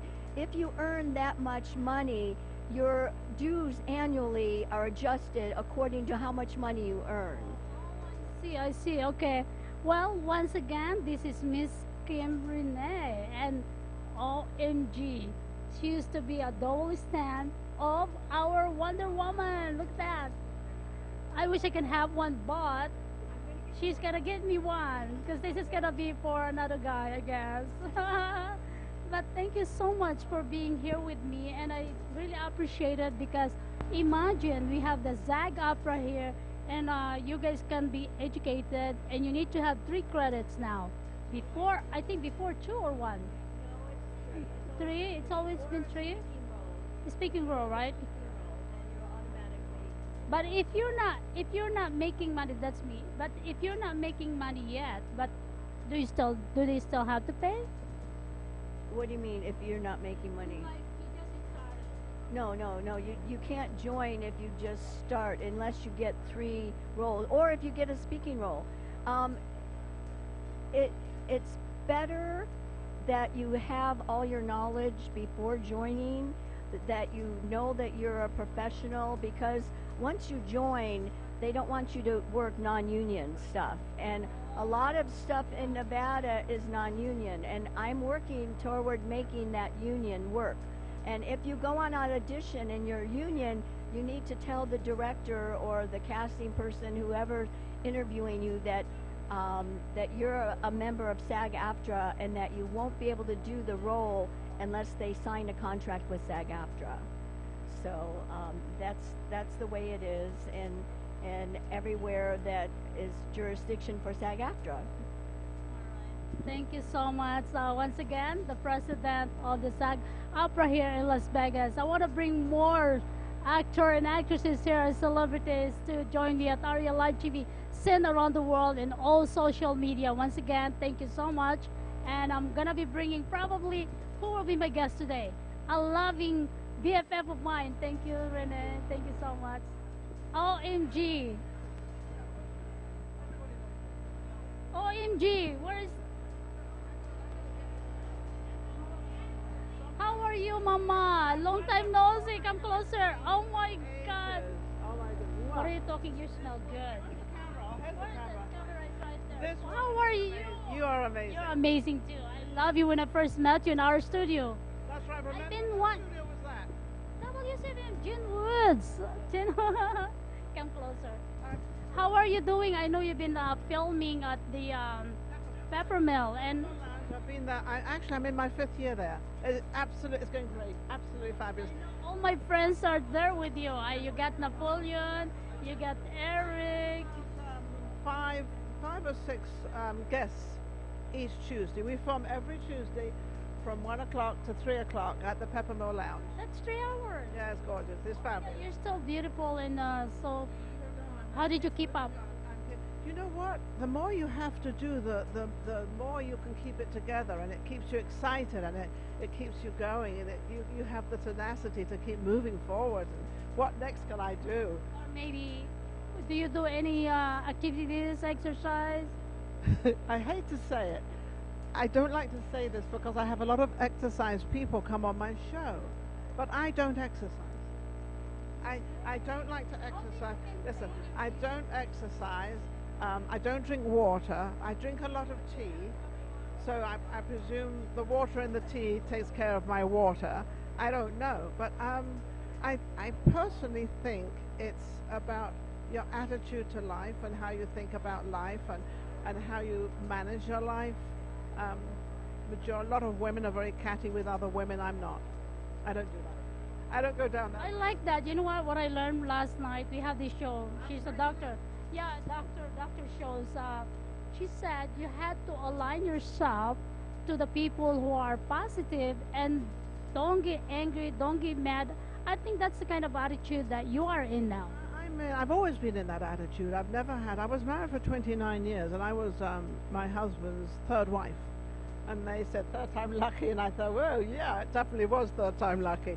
I had the most beautiful marriage in the world.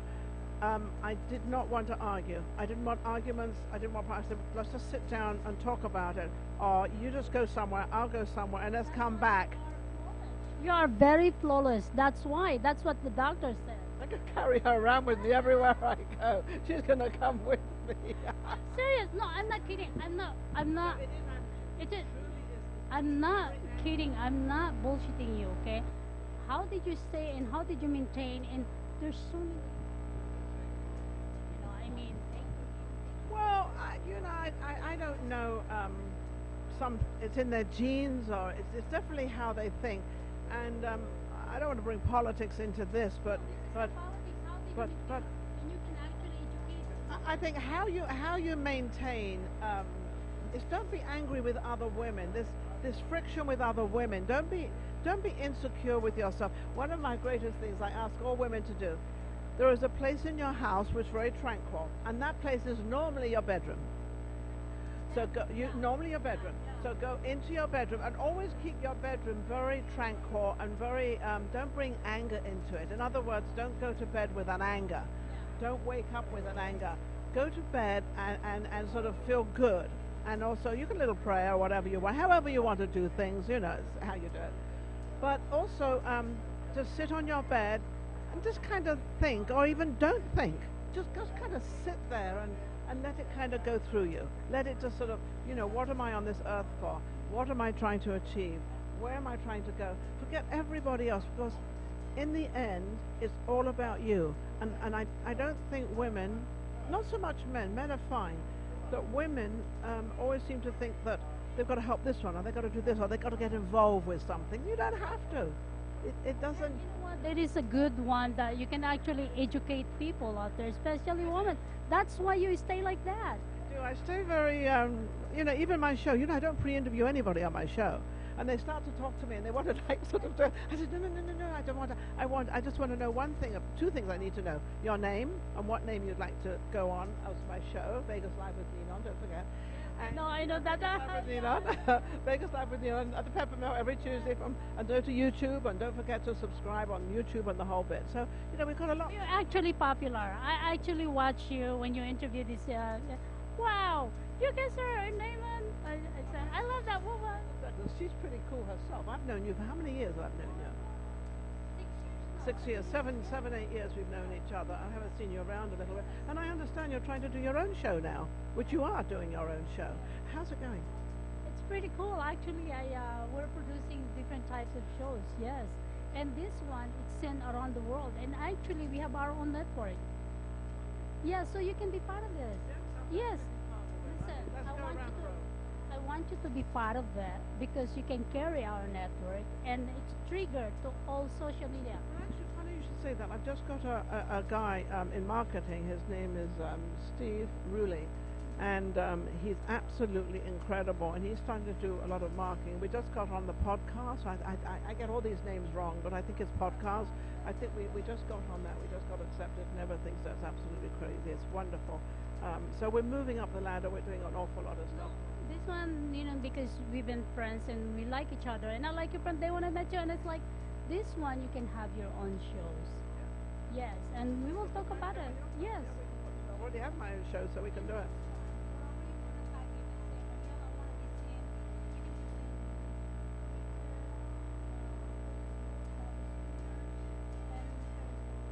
Yes. And then you can bring other guests. See, I have to tell everybody out there, everybody sort of, they want to take my show. And I said, well, you can have my show, but there's only one thing you can't have. You can't have my voice. Because my voice is my voice. It doesn't belong to anybody else. Sometimes I wish it did. But there's room for everybody. I'm not the only host in the world. I don't mind what you take from me. It's an honor if you take something from me, actually. It's a big honor for me. To want to copy me or want to do something from me, and I'm not jealous of that at all. I don't mind that. I think we can feed off each other, and I don't think we should have this jealousy thing, and I think we should help you. Like, I'd love to help you. I'd love to help you. Thank you so much. Yes, thank you so much.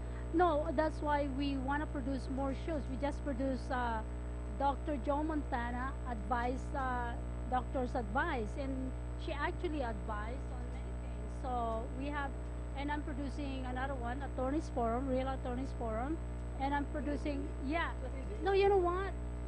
Because a lot of people now in live streamers, a lot of people now in social media. Well, this is why I like this sort of podcast and this live stream, because it's like live streaming, and you can say anything you want, because I'm also, I write poetry as well. Really? I'm a sonnet writer, and some of my sonnets are a little bit on the little risque side, and some people say to me, Nina, you really think that way? And I said, oh yeah, kind of. And it's like a completely different point of view of who they see I am, or how they perceive me, because I want to copy you because you're still young and beautiful. Well, you gotta think young, you'll be young. Be old, you'll be old. It's like thinking you have no money and thinking you have money. Well, which one do you want to think about? The one I think about with money. Of course, you can either be poor or be rich. It doesn't make any difference. But think, and then make that focus. If you want to meet people at Starbucks, I suggest you go to Starbucks. If you want to meet people at, the Hilton, or you want to meet the Four Seasons, or one of the greater hotels, those are the people you'll meet. So wherever you go and whatever you do, the people you're going to meet. So if you don't put yourself where you want to be, then don't be there. No, because we're mixed with people you don't really want to be with, that can't help. It's like mixing with people that a lot of these foundations, they want to be involved in foundations, which is great. But at the same time, these foundations are trying to get money, and you don't have any money to give them. So why are you there? I mean, it makes sense. Yeah, you know what? Do all that is wonderful, but if you've got to give money, you've got to do certain things. You've got to be in the place where what you want.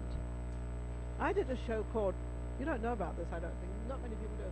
It was called Voices of Tomorrow. I did a show where I interviewed kids from the age of 12 and under and 18 and over a little bit. And I did it for 16 years. And I'm now going to brag, because I love to brag. I won 125 awards for this show, and the awards are still coming in. Are they still on YouTube?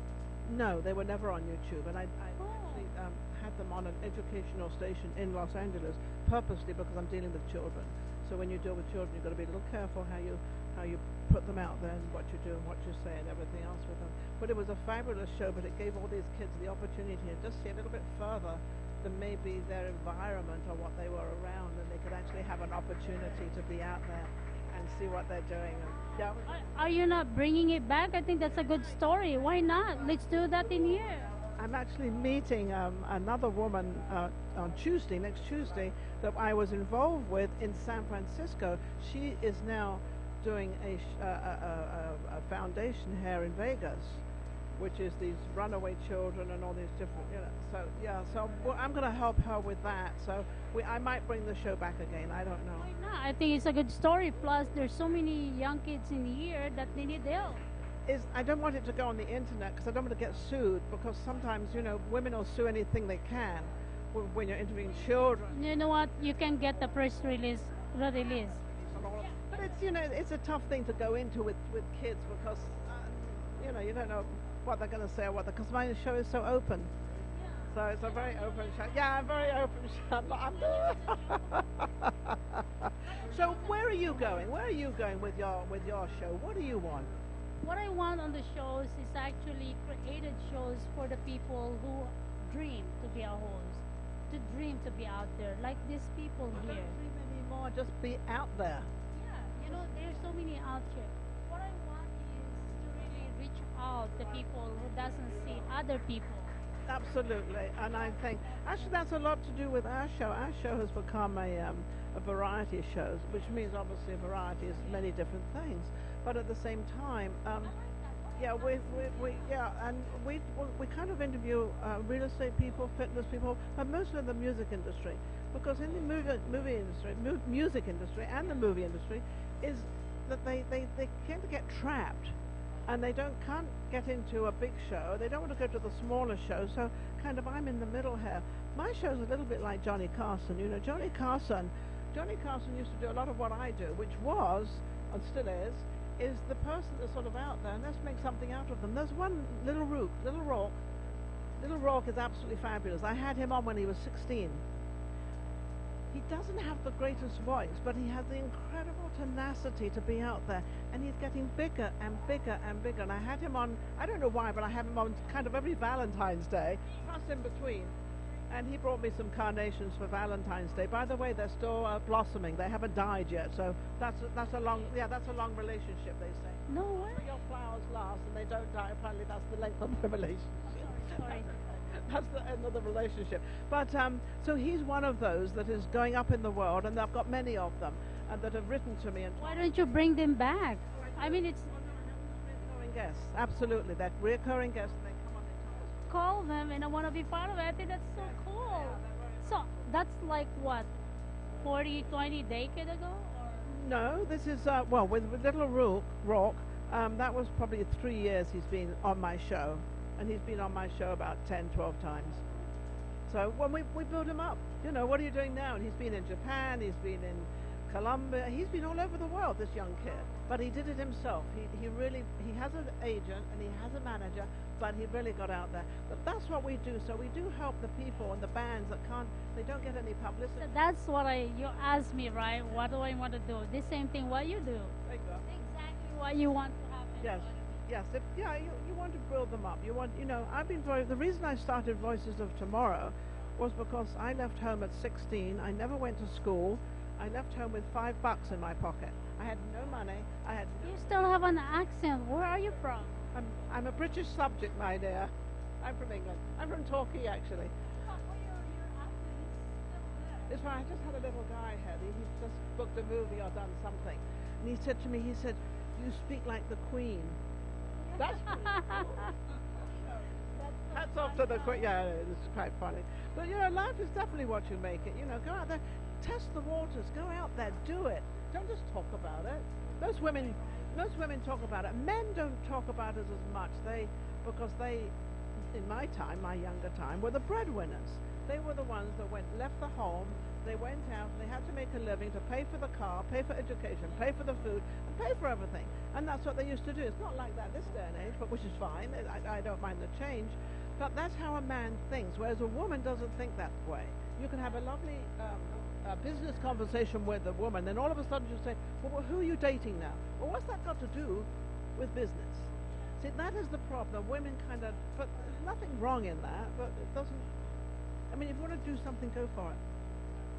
Absolutely. I think that's more positive outlook to your life, and then you can share that to people. A woman doesn't mean to say you can't do it. Believe me, I know more than anybody. So I know that you can do it. I know kids that have no education, the kids have had nothing and have no money. I know that they can make it if they have the tenacity, and they'll do it. We're all born the same way. We're all born the same way, and we all die the same way.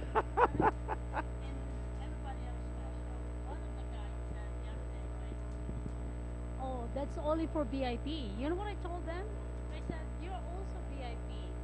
Everybody are VIP. I said, don't. What you want to be. Whatever you want to be. Yeah, whatever you want to be, you can be. Yeah. Yeah, absolutely.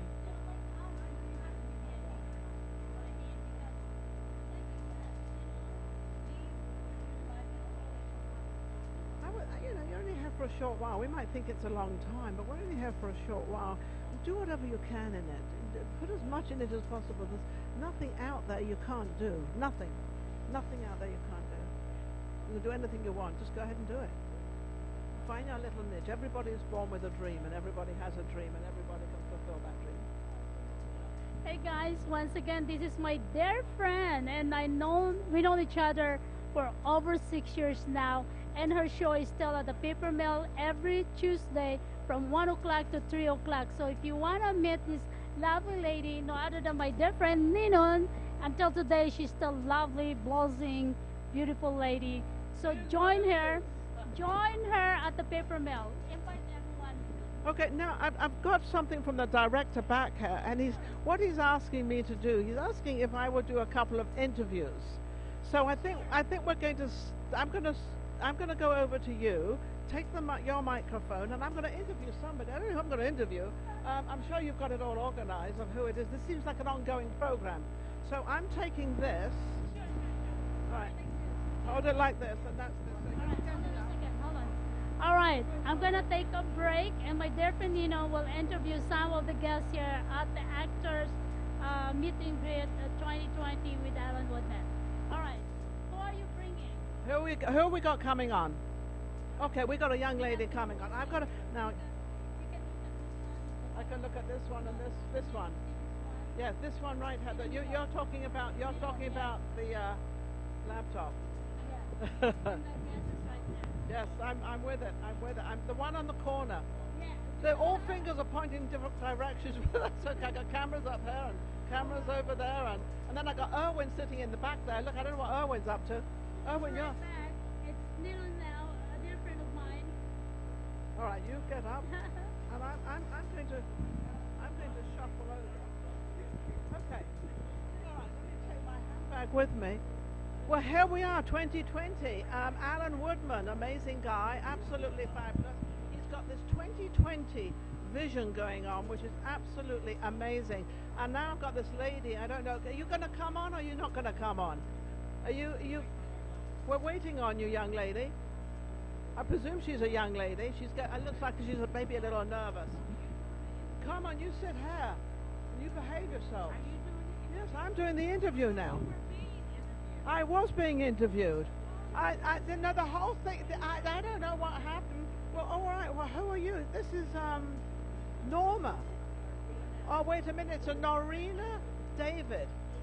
So David is a man's name, and Norina is a lady's name. So you've got the best of both worlds. Guess what it was before? It was David.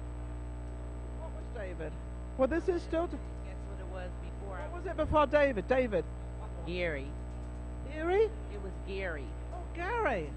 She says Gary, and I say Gary. That's the British. So, young lady, what do you do? Well, among many things, I teach, and I'm a grandmother of 7, a daughter, a mother of 2. And my first love is acting, so I act, sing, write songs. So what's been your favorite part that you've done in acting? That you really said, wow, I'm an actress now. 10 Types. What was that? It was a Broadway play that Lynn Thigpen was in, and I did it downriver in Michigan. Michigan? Susanna was raving out there, I bet. So, but this was a stage play, correct? Yes. What about the movies? You in movies? Well, the movie is, right now, since I'm getting credit for it, is To Kill a Cop. I'm Grandma Thomas in that. She's in a movie called Killer Cop, and she doesn't look like Killer Cop at all. Two Killer Cop. She doesn't look like a killer. Are you a killer? Pretty cool, isn't she? Doesn't look anything like you. He should be. How long have you been a movie star? All my life. You really like it, huh? I love it. How's it going for you in Las Vegas? Is it good? Is it bad? How is it? Well, I've been here almost 4 years. 6 months after I arrived here, I was in a play called Lifetime, an ensemble. And we performed it in the different libraries around town under the direction of Kent Jackman. He's from New York. And then I was the Ghost of Christmas Past for the Chuli Springs performance in A Christmas Carol. And of course, every time I'm in the show, I have the show-stopping song. So why do you have the show-stopping song? You're a singer, are you? I don't know. And they give me the part that has some singing in it. Yes. You like that? Yes. So you've been in Vegas. Your filming's going quite well in Vegas, right? Yes, it's still filming. It's called To Kill a Cop. One of the gentlemen that's in it with me is here. Oh, that's nice. The director is Mike Montero. Well, Mike Montero, if I remember rightly, I was in one of his movies called The Extra. And that was in Los Angeles. So we have something. Yes, I was. I was in that movie. It was a fabulous movie, and I love being in it. And of course, he's a great director. Mike Montero, yes. It's really fabulous. Absolutely wonderful. So, here we go again. All right. To Kill a Cop. Here we go. So that's it. I don't know how we can see that. I hope you can see that. Pretty cool. It's up there. But they have it. They'll put the picture up. We lost the picture anyway. So how long have you been doing A Killer Cop? 2 Killer Cop? I've been doing it a couple of months, but I just filmed my part last Sunday. How fabulous. How did it go? It went great. He loved it so much he gave me a hug. That's how they are. You know, they're pretty cool out there, directors, producers, and everybody. He was pleased with you. I can't wait to see it. So do you do anything else apart from this? I teach it for CCSD. What is that? Work on another teaching pension. I have 1 more year, and then I hope to do this full time, acting and singing. I hope Wonderful. to be an working actor and A working actor and an entertainer. Now, my hair turns gray. Well, my hair is already grey, but you know, it's amazing what a bottle will do. I think we all go through that, but I'm not ashamed of being grey. I'm not ashamed of being older. There's 2 things I can't stop. But I can take care of getting older, and I can also, you know, get the little bottle out, and, well, I don't get the bottle out, but somebody gets it out, and we can... That's what we do, that's what us women do. It's not gray, it's blonde. Of course, it's blonde with these red streaks in it. Oh, wow. So, I'm very pleased that you would have me be interviewed. Thank you so much. Oh, absolutely, I love her. She's absolutely wonderful. We shall be right back with our next guest. I don't know where the next guest is, but I guess it's coming along. Thank you very much. Thank you. Take care.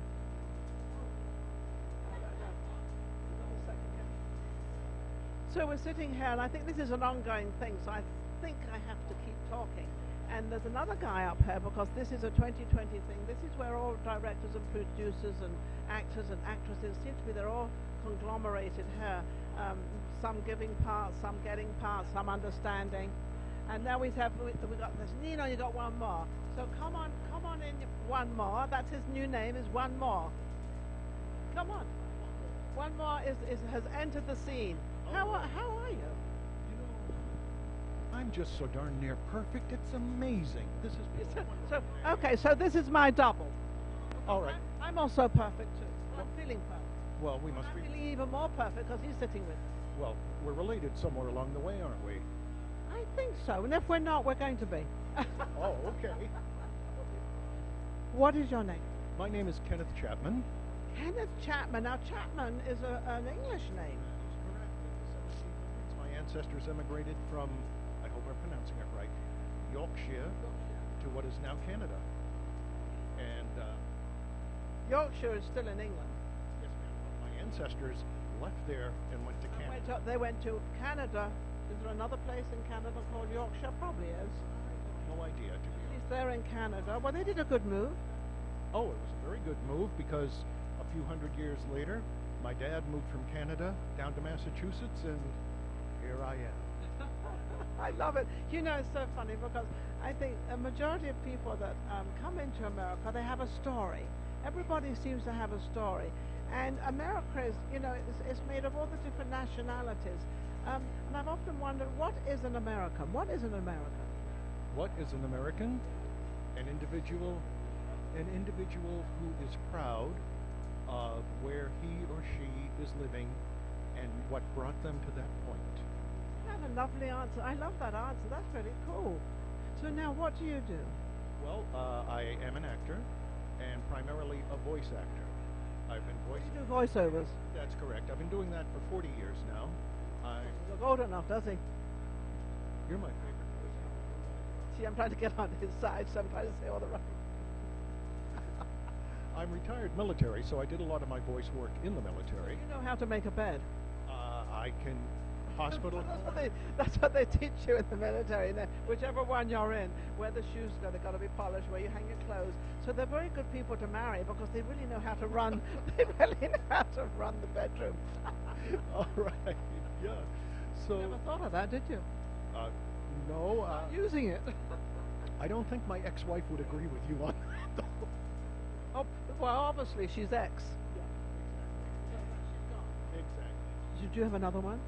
No, I'm single now, so. Are you looking for one? Free to call or. He says he's free. Let me tell you something. No man is free. I don't care what you say. And no woman is free. Do you agree? I agree. Fully. Free might be you get a free cocktail, you get a free lunch, you get a free breakfast, but a man and a woman are never free. That's very true. There's a cost to everything. So there's either mentally, physically, or any above. All of the above. All of the above. Exactly. So. You were answering a question of what you're doing. Right, and in the military, I did a lot of voiceovers. The nameless voice on audiovisual presentations. Also, my voice was in the Pentagon for several years. And one little bit of trivia, and I cannot prove this. During the Reagan administration, if somebody misdialed on Air Force One, it was my voice that told them they made a mistake. So you are known all over the world. And is it still on in the Pentagon? No. I've been retired from the military for 30 years now. And so I've been continuing on. After some health issues, Pretty healthy to me. Well, I retired on January 2016. February 2016, I was diagnosed with stage 3 colon cancer. Sorry for that. I had surgeries, chemotherapy, and then chemotherapy, which at times was worse than the surgeries. And through diet and exercise, and I've had more tests recently, and in January I had what's called the CT scan, and it looks as though the cancer has left this old body, so I'm sitting beside you today, a healthy... 100% healthy human being. How cool is that? You know, it's wonderful to hear that going through all the chemo and everything, that you actually survive that, because apparently that's very, it's very hard for the body to take and to understand it, and then you've got somebody sitting right here that actually is sort of, you know, is... Also, everybody reacts, every human being is different, and every human being reacts differently to chemotherapy, and I had chemo brain. She's got chemo brain. I'm as healthy as I can be physically and mentally. How is the acting going? And I mean, voiceover acting. You've got a nice deep voice there. Well, thank you so much. What I'm doing right now is I'm very active at some voice actors workshops that are here in town at what's called the Voice Actor Studio, which is marvelous, and I'm working on getting a home studio built. In recent years, the voiceover industry has changed so much from going to the going and auditioning, going home, and then being called back. Now everything's done from home. So I'm also from the artistic side. I can do voiceover. I haven't done much of it, but yes, I have because I have a good voice, so I'd like to. So, like I said, I'm getting a home studio built, and I'm 71 years old, and I'm just getting started. He's 71 and holding. Actually, he's 39 and holding. Okay, let's put him right there. He'll like that. No, well, yeah, 39. Yeah, 39. Because I'm 39 and holding, and I've been holding a long time, but I'm still holding. Do you do any? I do nothing. Really? I truly do nothing. I don't go to fast foods. I don't eat greasy foods, and I don't stress myself up. I don't worry about things because you worry about things that never actually come to fruition. Exactly right. I agree with you. Yeah, and the way we think attracts what happens to us. I believe that. Well, I think if we start worrying and getting, whatever the case may be, I think that gives you lies, it gives you age, it gives you everything. Are we still plugged in there? Yes. Well, I think I'm going to be leaving, and I'm going to get up and let you take over. And it was a pleasure interviewing you. Absolutely wonderful. Good luck with your new studio, and good luck with your voiceover, and just good luck with life. Hold on. Please, when you come to Vegas, visit Las Vegas Boulevard. She is there every Tuesday from 1 o'clock to 3 p.m. She has many visitors. I have my director of talent is here actually, and I'm going to get her to get your card, and we'll get you on our show. Okay, and then we're going to get you on our show as well. We've got everybody on our show, right? You want to come on the show too? See, we have everybody on. It's not anybody, it's everybody. You've never been on my show. Well, the producer and director of this apparently hasn't been on my show, so I got to get him on my show. So I guess the show. Next show is next Tuesday. Totally booked up. We're booked up for the next 2 weeks or 3 weeks. I don't know. Yeah, we get booked up pretty cool. That cool. I'd love to say that we get booked up. Tuesday, I do mine is Thursday before. Yes, so we can get them working together. So it's wonderful. Thank you very much. Well, I'm going to disappear. Thank you so much. Thank you so much. Thank you so much for joining me. Maraming salamat po. Where did you learn how to speak Tagalog? I'm retired military. I was stationed in the Philippines for several years. I was Angeles City, Pampanga, Clark Air Base when it was open, and my son was born there. You got my number now, right? You got my card? I did. Stanley, my Mr. Line producer, can you give my business card? I think it's inside, yeah. Okay, so thank you so much for joining. And when you come, I have my card there. Sounds Thank good. you so much. Maraming salamat po. Oh my God! Adobo, pancit. Oh, masarap. He is also retired Marine. Oh, okay. Marines. Semper Fi. First in, last out. Excellent. Yes, I'm proud of you. All right. Let me thank you so much. I want to bring I can. Okay.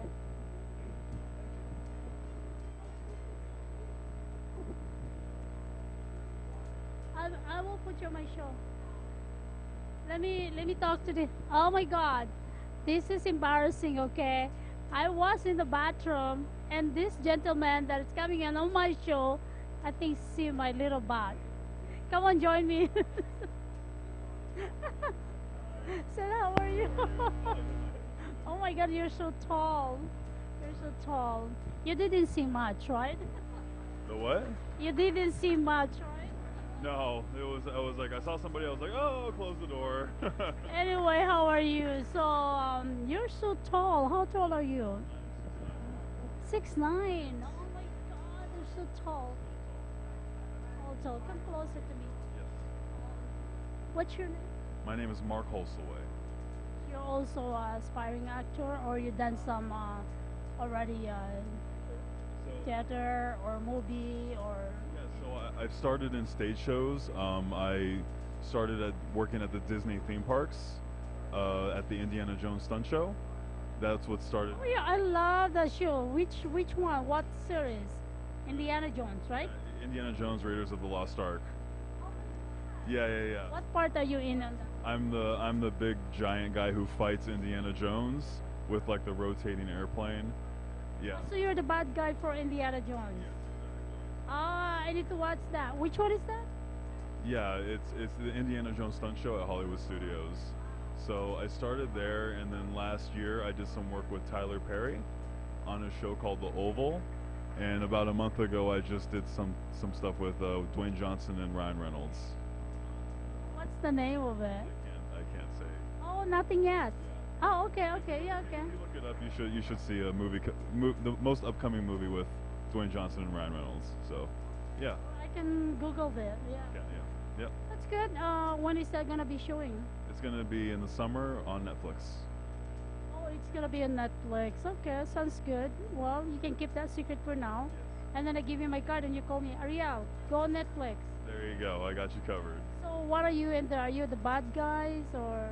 Yeah, almost everything that I do, I'm always the bad guy because of my size, because I'm so big. So. You're so tall, 6'9". Yeah. How come you're not in a basketball team? That's a good question. I played some basketball a long time ago, but I didn't really love it. I enjoyed it. It was very fun, but it wasn't my passion. So it wasn't until, and I actually went to school, studied a business, and I was doing accounting for a couple of years, but I got kind of bored of that and gave entertainment a try, and now it's been downhill ever since. It's been great. So are you from here? Are you from here? Do you live here now? I live in Orlando. I was born in California. Where about in Orlando? I live there. In Windermere, Ocoee. 409 Civil Avenue, Altamont Spring, Florida. Right. You move here now, or you still live there? I'm still in Orlando, working at the theme parks, and then whenever I, have a project, I'll fly out to Atlanta or LA or wherever I need to go to. Wait, do you work? You said on a theme park? Oh, I must get your number so when I get there. Hey, ring. Get you that VIP seats. I want a VIP. I never been there for such a long time. I think when I was there, I was only 24. I'm only 24 or 23 years old with my kids. Okay. Yeah, it's a fun time. Well, you gotta come back. So yeah. Well, I got divorced. My ex is Navy, so I got divorced since 2004. I never remarried or do nothing. So I want to come back. And my children, one is in Fort Lauderdale, one is in Virginia. So yeah, it is. So you're gonna have another movie, or that's the last movie you have? That's the last movie I had. So, but there's another project that me and Miss Khalil Ali are working on called Sinbad, which I'm sure she told you about.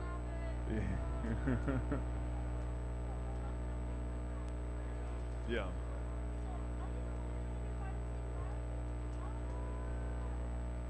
I see. Okay.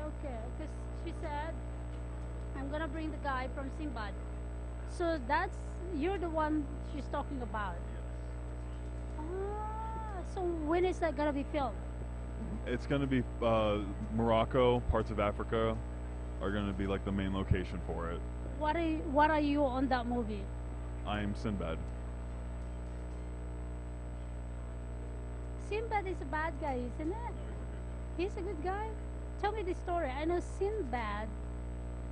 Does he has one eye? No. He's a regular.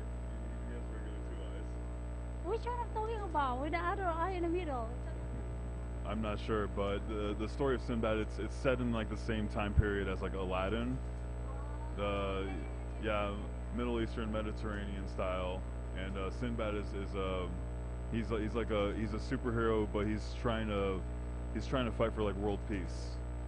So he's trying to fight for the good cause, and he goes out on these adventures and fights monsters and just tries to restore peace in the world. Mama Ali is the producer, executive director, and executive producer on this movie coming up, right? So when are you guys gonna be filming? I know you said you're gonna be filming in Africa and Morocco. What else country are you guys gonna be filming this movie? That's all we have in the mindset for now. It's probably gonna be filmed sometime in the Mediterranean as well, because there's gonna be scenes in the ocean and stuff like that. So, yeah. Sinbad is in the ocean. I can imagine now with the camel, with the horse, right? That's the one. Yeah. You're good. Good memory. Good memory.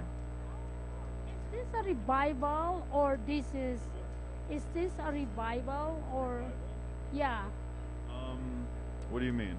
revival of Sinbad? Yeah, Because there is a Sinbad movie. There's been several movies, like, you know, back in the '60s, I Have the Tiger with Patrick Wayne, but since then there hasn't been like exactly. So That's what I said, revival, because there's a Sinbad. That's what I was thinking. I'm imagination is in the water, in the ocean, in the desert, and the camel, and the horse. all of that. Yep. It's gonna be a really big adventure movie. That's a lot of fun. Oh yeah. And then there's the killing, there's the fighting, there's the selling, there's Everything you could want in a big action movie. Yep. okay. So you're the guy she's talking about in the Sinbad. Wow, I like that. Are you excited? I'm most excited, but I'm so excited because I want to just try to send just a good message to all of the kids in the world. You know, like there's so many bad things going on in the world, and it's just a lot of people who have negative feelings and energies towards each other.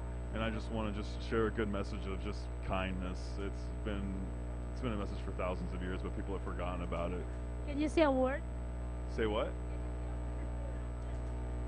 What word do you want me to say? Sinbad. Like, what do you want to know? Come on, right, guys? Okay. Oh no, you have to see it in the movies. Only one sentence. What does Sinbad usually say? For peace. Yeah, that's all you're gonna get for now. All right, guys.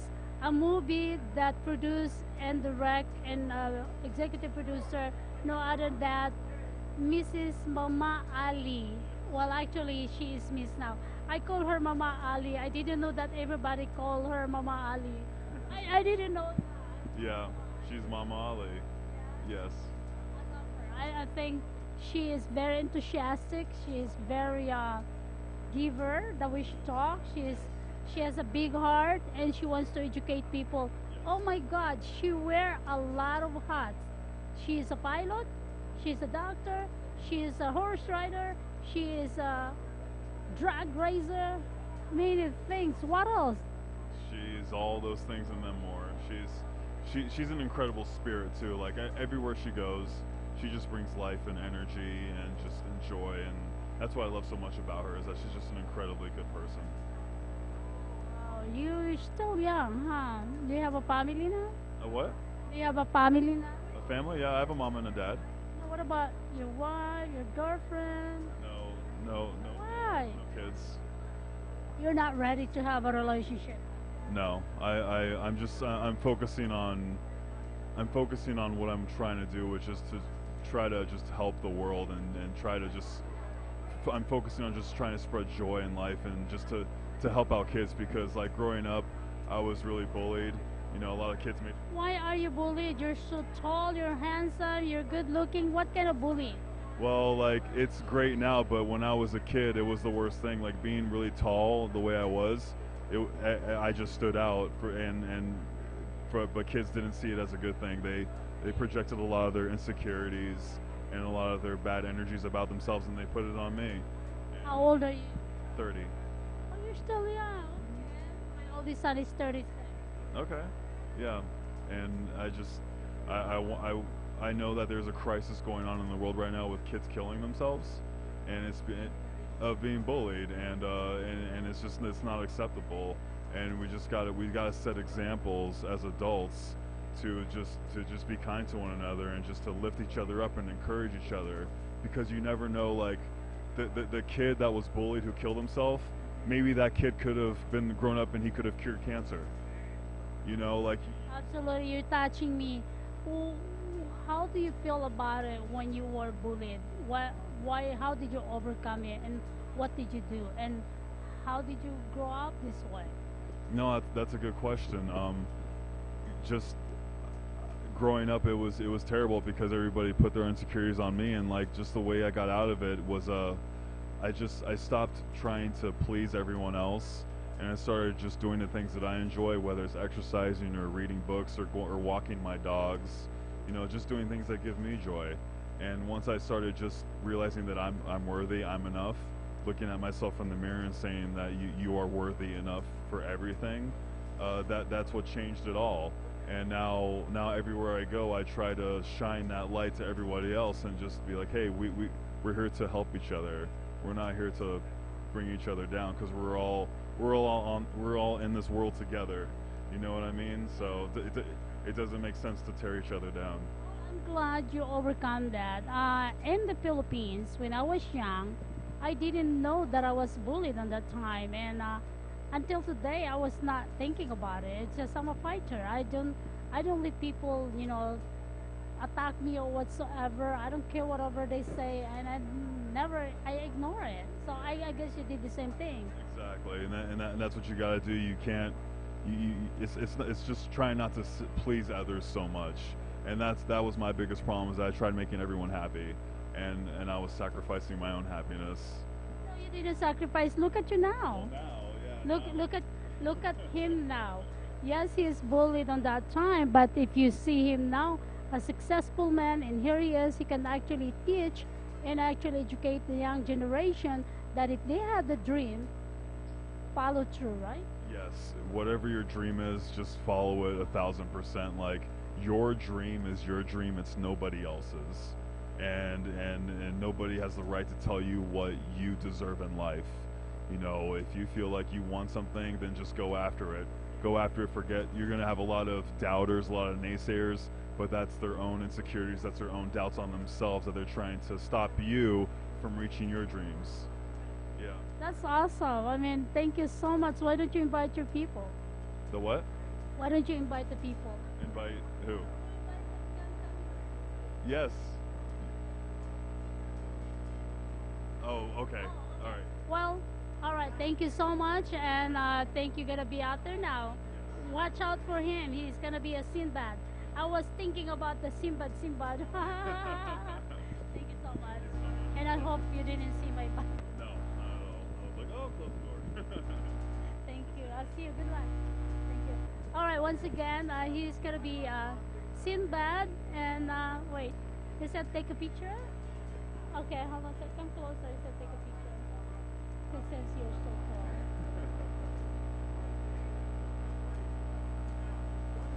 All right. Thank you. Well, once again, I'll be back. I'm back, and this is a lot of fun.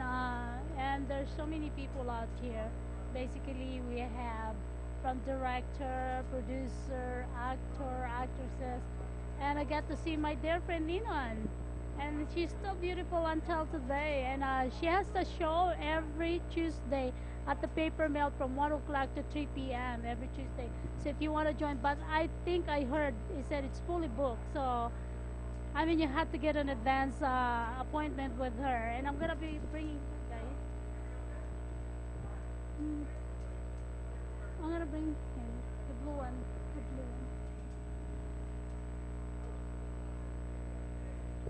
One more.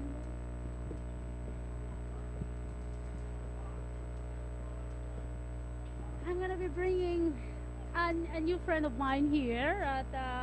Tell me about your business, and I know you've been doing this business for quite some time. So I represent two of the largest business communities here in Las Vegas, and what we do is we work with CEOs and business owners, where once a month they have an opportunity to work on their business. I think I meet you at our Armed Forces Chamber of Commerce. I know, I saw you there. Yes, because I'm part of the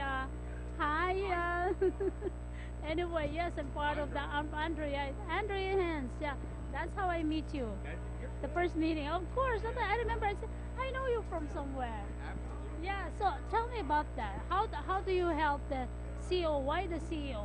The CEO, number one, as a business owner, it's lonely at the top.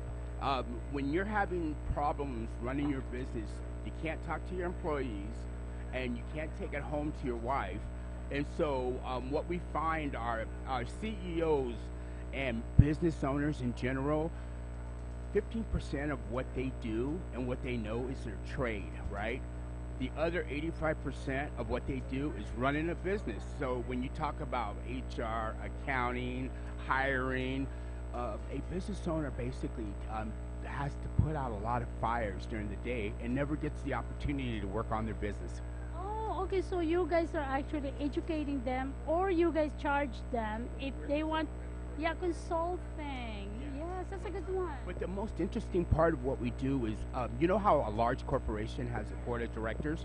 A small to medium business doesn't have a board of directors. So that's where we come in, and we actually place business owners from different industries around a board table, and they exchange ideas, they talk about some insights, because who do you know has worked in one industry all their life? Not very many people, right? So there's that cross pollination going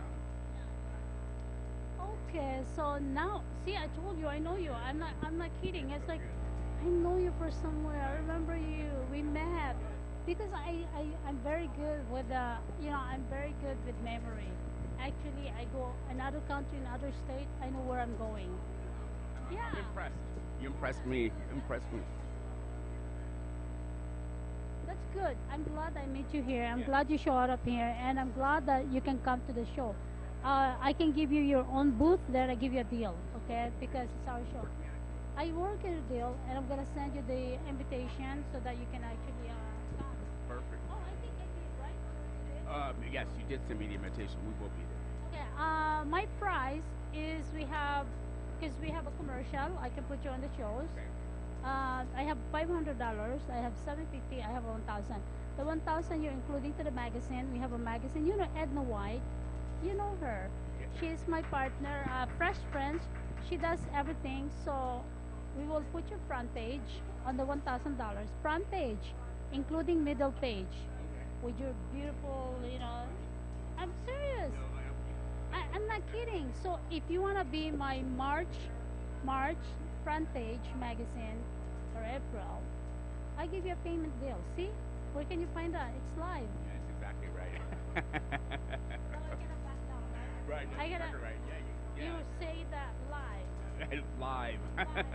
So, wow. Go ahead, invite everybody and tell them what type of business that you have and what can you service them.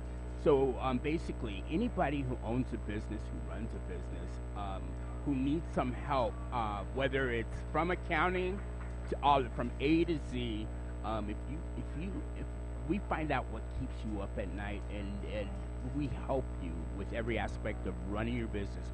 By the time you get done with us, you become a better business owner, and you're able to run your business with new skills and new tools. You guys also do funding? You guys have a source of that? We have resources for funding. We have resources for HR.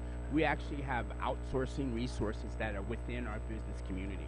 Well, that's good. I want you to be there on the shows on March 21 because this is a Singing Doctors Hidden Talent. And actually, listen to this. We give the opportunity to all our sponsors to speak. So, and also on the booth, we actually introduce them. And you guys have a chance to mingle with them and find out. Like this one today, they own, Kevin Hernandez has also different, funding source, and they can help you to your business. That is very... Absolutely. Yeah, please, you can get a hold of me. Can I give them my website? So our website is www.T as in Tom, A as in Apple, B as in Boy, LBH.com,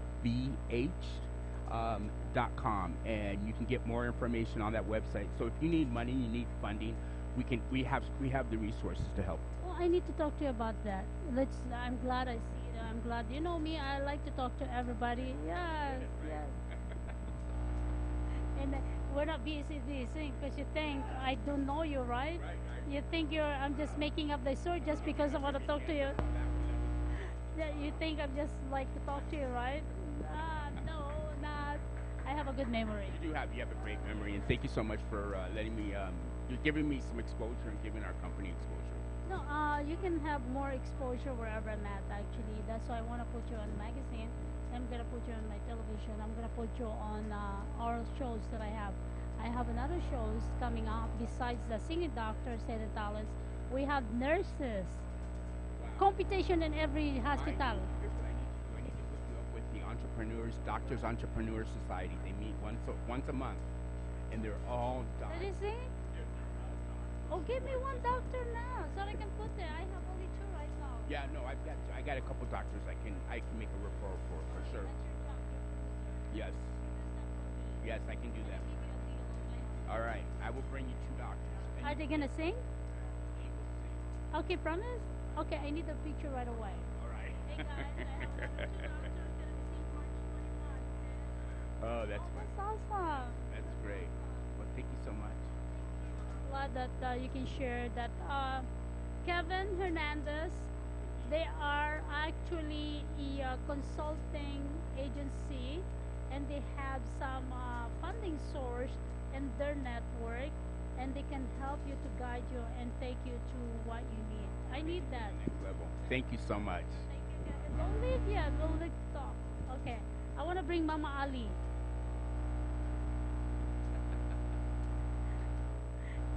Mr. Director, I want to bring Mama Ali.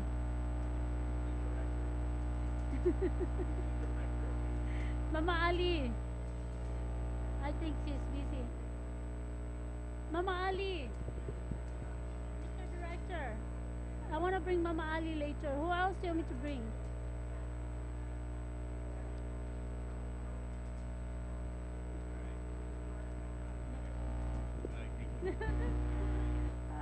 Thank you so much. Oh my God, this is a lot of fun. I get to meet a lot of people here today that I know. Get to meet Ninon. She is at the paper mill every Tuesday from 1 p.m. to 3 p.m. And so many people out here. It's almost 100 people. And there's some director, producers, actor, actress, writer. And also Mama Ali is here, the former wife of Muhammad Ali. I have another guest coming up, so let's talk to this beautiful lady. I love your color. I love purple. Yeah, come on closer. Come closer to me. What's your name and what are you expecting today in here? My name is Tanya Todd, and I wasn't sure what to expect. I was invited by Alan himself. He asked me to come down, and he said it would be a smart move, and I believe it has been. I got to meet a lot of interesting people, and I'm excited to see where it goes. Oh, I see. Okay, are you from here in Baghdad? I am. I work in LA and in Las Vegas. No kidding. What do you do? I'm an author and an actress, and I happen to be the education chair for Henderson Writers Group. So that I can talk to you about what did you write now? What story? Is that a story or? I've written a few things. I do poetry. I've written a novel, and I'm looking for a literary agent for the novel. I've done some short stories that have been published, and I've written for Desert Companion magazine.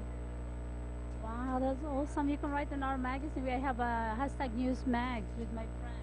Oh, that sounds cool. Yeah, we'll have to exchange. Yeah. You can contribute at least one page. Yeah. And right now I'm putting on a workshop, a free workshop for people. It's called Paving the Way, Conceiving and Crafting Diverse Characters for Inclusive Literature. Crafting, so that means you have crafting there? Well, crafting as in writing about different characters. It's mostly for the writer, but it's for the artistic community in general. There was a magazine that had to do with all these different senses, and they had 5 different authors tackle each of the senses. But every one of the pictures was a white person, even though some of the authors weren't white. And it's just about making the world less homogenous. We don't live in a homogenous society. If you look around this room, there are people who are different from us. So people shouldn't only write about people who look like themselves. We should all blend different types of people into our work, because that's reflective of true life. So this is to show people how to do that with empathy and understanding, so that you're not hurting anyone's feelings or resorting to tropes or stereotypes, that kind of thing. I can tell you're a writer. That's a I've seen a lot of writers that are emotional like that. They're very Right. I'm very focused. I'm very driven, and this is important to me. When I was growing up, there weren't books with little girls who looked like me. You're still a little girl. You're still a baby. When I was a child, you know. How old are you now? 3,000. Do I look? Let me see. Let me see. You look like early 25. Hey, my oldest son is 36. Wow. Well, you don't look it. Thank you, Mamacita. That's good. I like that. I think I'll give you a card. And then I like poetry.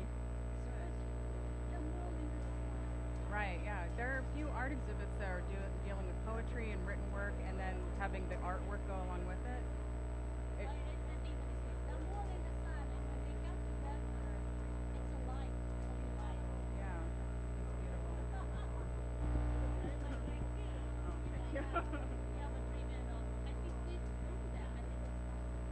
And I should also say that I'm playing Cleopatra next month at Velveteen Rabbit Bar in Lovelady. I came from rehearsal. It's like she's gonna mention that. Go say that. Yes. I am playing Cleopatra in Caesar and Cleopatra for Bard at the Bar. It's March 15th at Velveteen Rabbit and March 18th at Lovelady Brewing Company. Wow, that's amazing. I want to watch it. Is that here or really? What theater? Velveteen Rabbit. We go to different places. So we do it within the bar. How many of you guys? Oh, probably 12. Wow, I want to be involved sometimes. We should film it. Yeah, we'll exchange information. I'll let you know. Hey guys, what's up with that? She's gonna be Cleopatra. Wow, you're gonna be. I know Cleopatra is wearing like that, right? Yeah, the eye.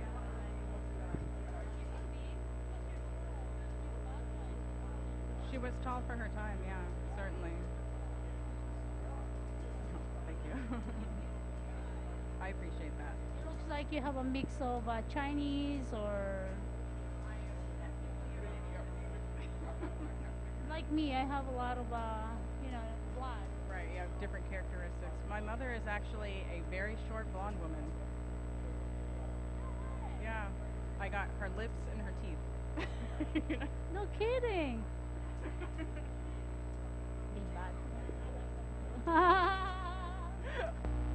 need to have that.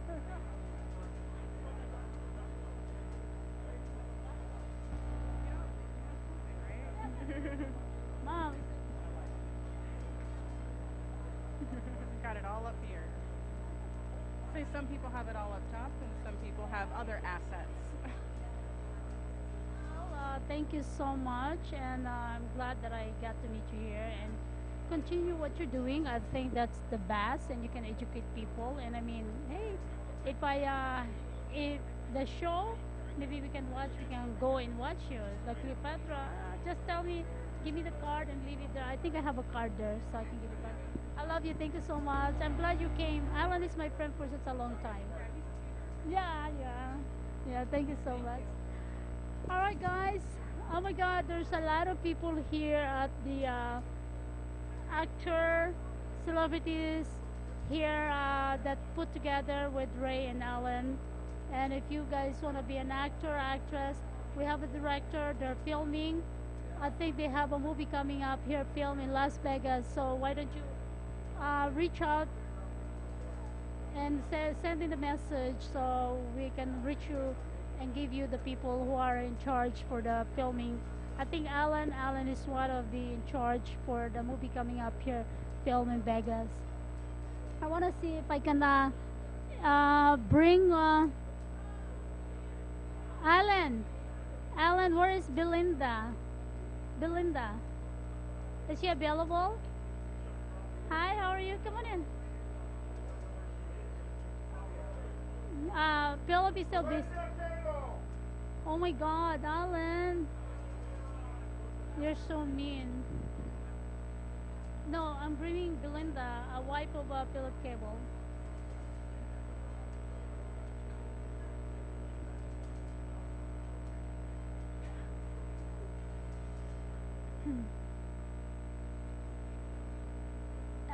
I'm gonna be closing with another person that I'm going to interview. Arielle Live TV with the livestreamers.com sent around the world, and we are seen all over social media, especially YouTube. Oh, there's Philip. Philip, Philip, Alan. It's Philip. It's good. Philip is better. Mr. Director, push the camera. This one.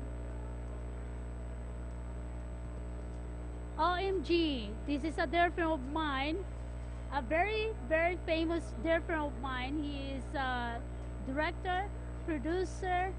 I think he is also an actor himself. And Mr. Philip Cable is a longtime friend of mine too, introduced by Alan, and I feel bad. I saw him.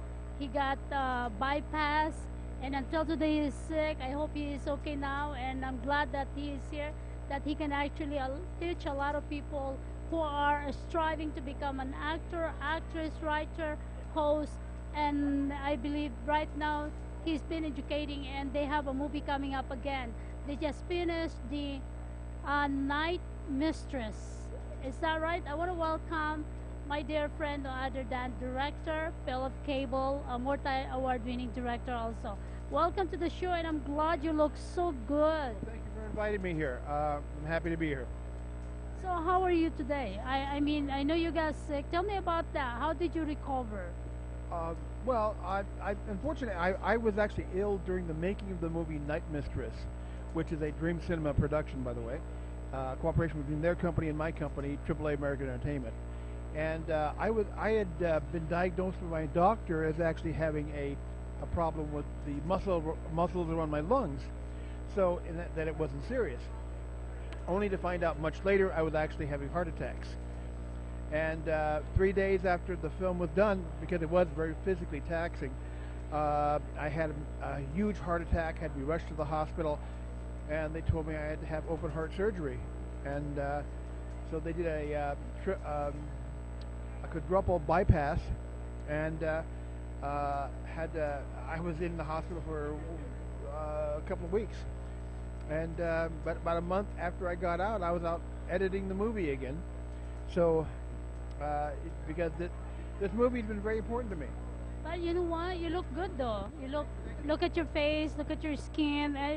You lose weight too, and you look good. I mean, but you're sick again. What happened? I had a very bad ear infection recently, and it plugged up my ears, and even now I have a little difficulty hearing. But I'm much better than I was. I was quite ill for a couple of 3 weeks, but I'm better now. Wow. But I promised Alan I would be here at this event, so ill or not, I was going to be here.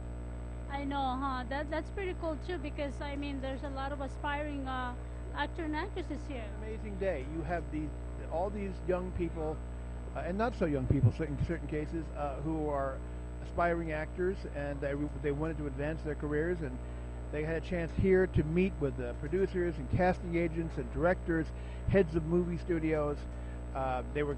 They had casting sessions where they actually had auditions for movies. That's extraordinary. It was an extraordinary event for many, many, many people.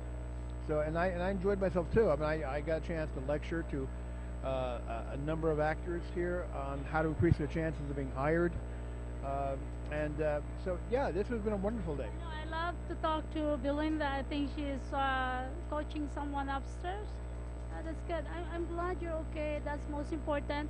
And I heard you have another coming movie. Ray told me today. Actually, yeah. Ray asked me to direct a couple of extra pictures for him. One a big budget movie, one a small budget picture. So it'll be a science fiction film called Slide Slip, and also a big budget movie about the Armenian Holocaust. So we'll see what happens there. Plus, we've got several other pictures we want to produce together.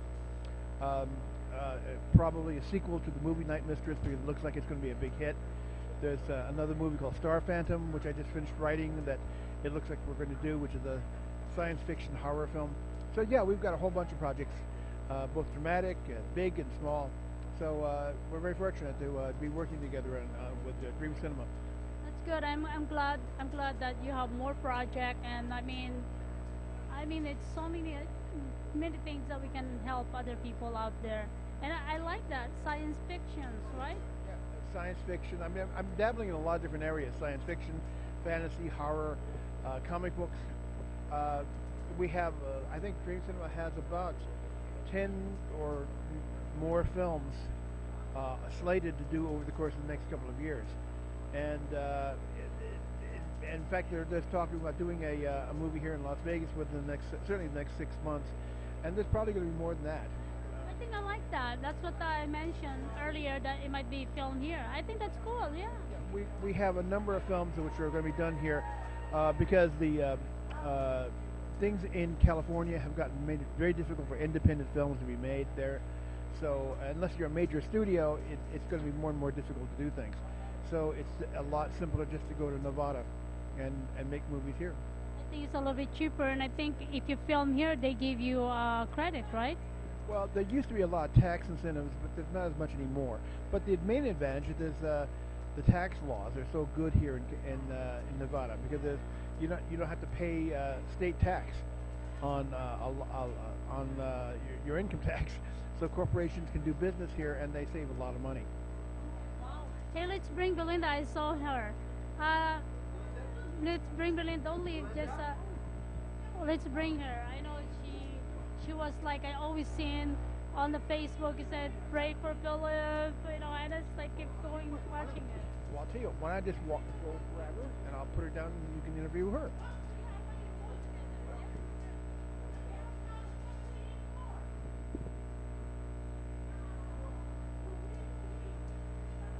I'm bringing Belinda now. So this is I just finished the interview Philip Cable, the director, and I'm gonna be bringing Belinda also. I'm gonna be bringing Belinda and Philip. Philip, over there. Belinda, sit here. I get to sit next to the beauty. Yes, yes, yes. I know this is your how do you call that? No. I wanna call her Shining Armor. Oh. Shining Armor. She's your armor when you are sick. I've been watching her Facebook. Tell me how do you feel about it when you find out Philip is like going to the surgery and have this? Is that scary? Not only was it scary, I was angry because I've been trying to get him to go to the hospital for hours. And finally I said, you get in that car and I'm calling the ambulance. Wait a minute. On that time that she was feeling sick, he doesn't want to go to the doctor? How did you? Because, see, my doctors had assured me I was fine. They told me that I would just have an inflammation of the muscles around my lungs. And I trusted my doctors, so I just tried to endure the pain. Only to find out that they were completely wrong. It had nothing to do with the muscles around my lungs, it was my heart. And unfortunately for me, she got me to go to the hospital. And they diagnosed me right away and found out that I was dying. Quadruple bypass. And only by the grace of God do I still have him. And I mean only by the grace of God. And I told him he lost weight. He did. He lost weight. And he looks good. He does. He always looks good to me, though.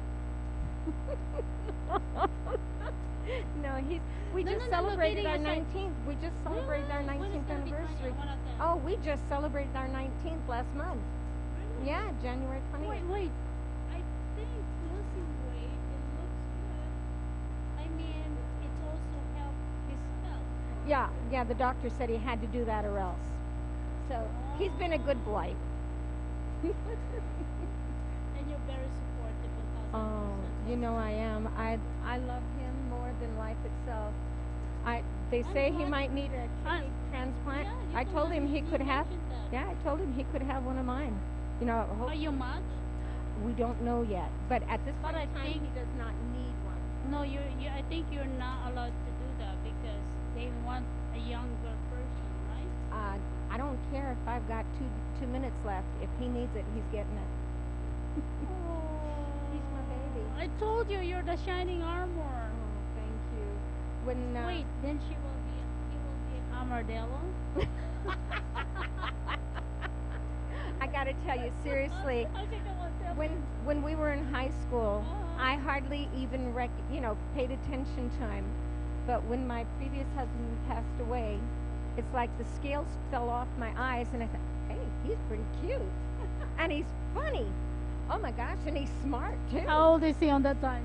He was 48 at the time. And how old are you? I was 49.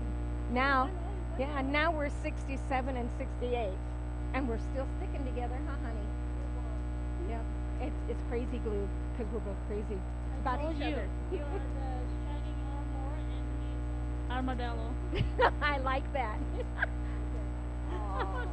Tell me about you. I'm still single. Nuh-uh. Yes, I'm still. I don't have a husband. I still don't have a boyfriend either. But I have that. Are you told you that? Not yet. Not yet? Okay, because I'm trying to see what are the men not looking for. I'm serious. This one, hey people, this woman is gorgeous. Not only is she gorgeous on the outside, I mean, look at this girl. On the inside, she is so sweet, so gentle, and real. I'm looking right at you, people. She has a husband, a director, and now she is an actress. I've been acting for years, though. Even before we got married, I've been in our church productions. Actually, Blinda's also one of the stars of the movie Night Mistress. She plays an instrumental and important character in that movie that we see at the very beginning of the movie. Instrumental. And you get to hear me scream, and I'm not going to scream for you now because it'll bust your ears.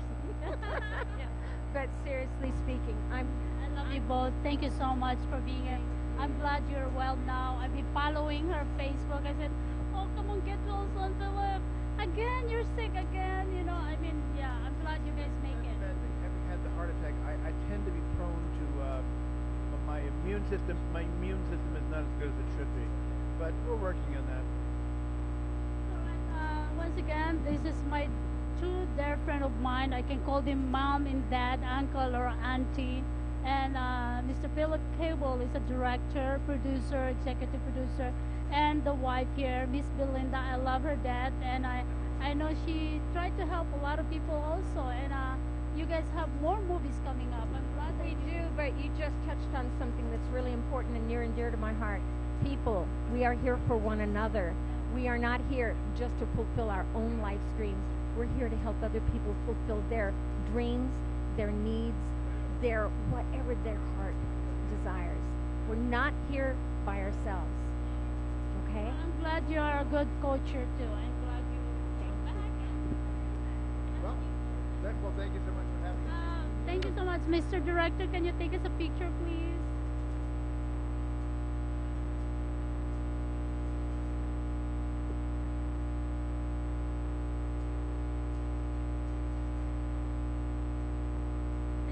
Thank you so much. You too.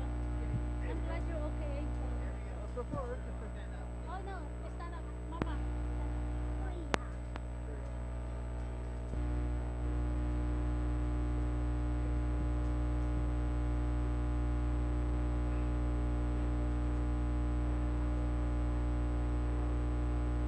Once again, this is Arielle Live TV, live right now here in Las Vegas, and the event of Alan. And I just talked to Miss Belinda and Philip Cables, the director, a multi-award-winning director.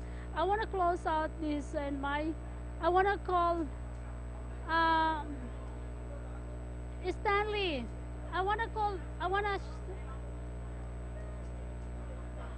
Stanley. I want to sign out with Mama Ali. I want to close out with Mama Ali. With Mama Ali. I want to close out my show with a former wife of Muhammad Ali. And we're going to talk about the shows coming up with our shows soon with Mama Ali.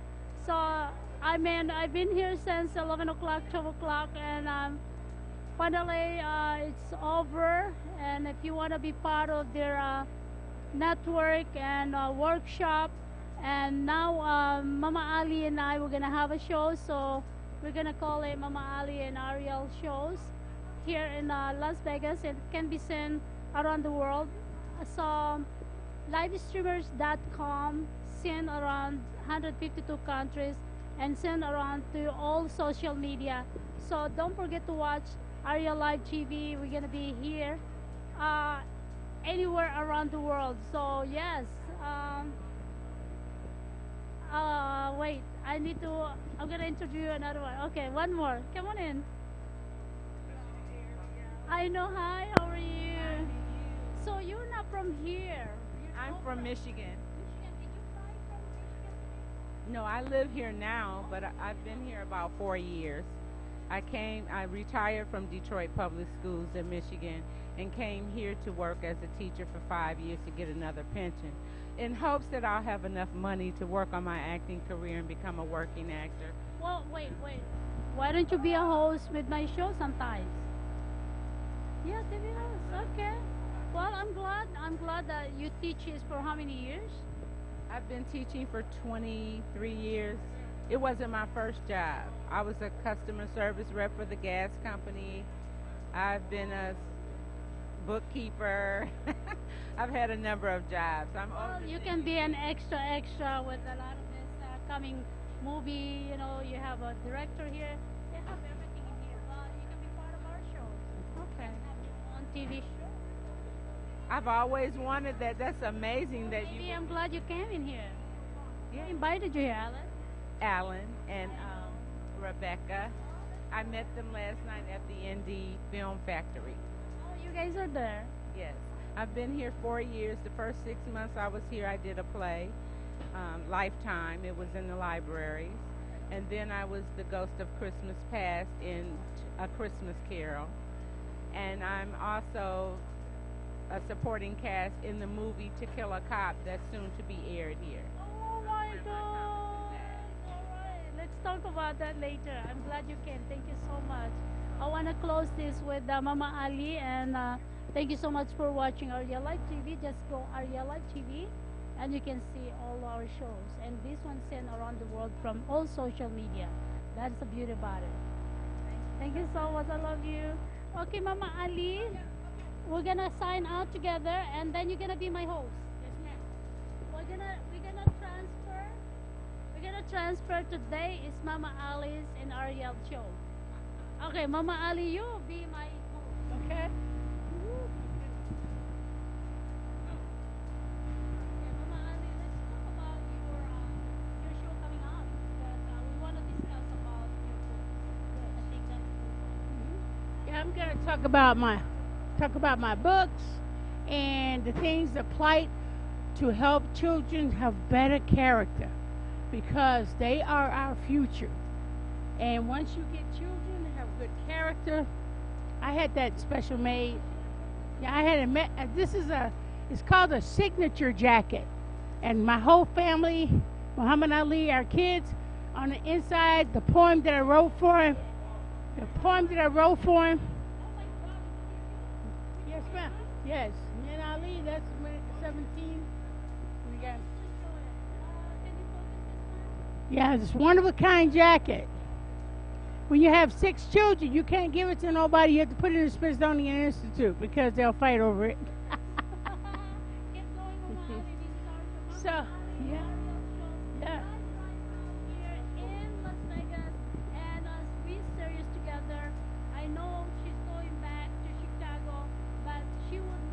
Florida. I live in Florida. Where?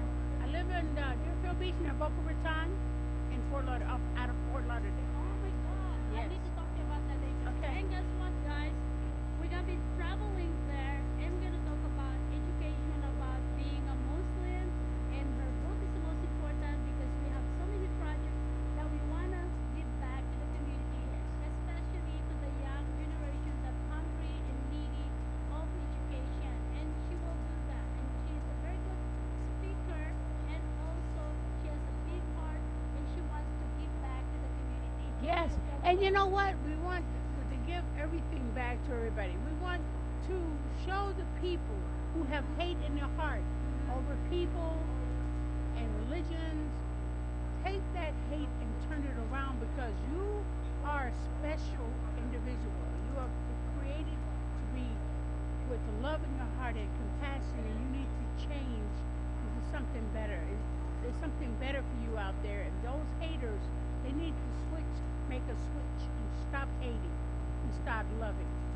And either she is in Florida, we can actually do the show together, and she can collaborate with me. She's where I am here. That's also live, and it can be sent. And we're gonna create the shows today, and her name and my name it will be Mama Ali, Kalila. Mama Ali. Mama Ali, Kalila Sarko Muhammad.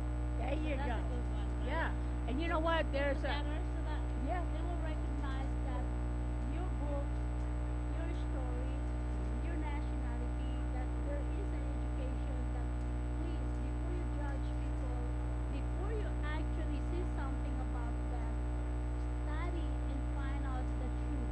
That's And true. she will say that. And plus she wants to give back to the community. So that's the beauty about it. She is not here to be famous. She is not here to just because she was married to famous Muhammad Ali. She's also famous for herself because she has a big heart. So go ahead, Mama Ali. And also, you know, I'm going to be doing a talk show. The talk show is going to be the Rebel Company, Rebel Productions in Raleigh, North Carolina. And is there any way you can put this on hold and I have somebody film just this part so I can show the other studio? Okay. Sure, Mama Ali was trying to get somebody to actually film it. Sure. Sure.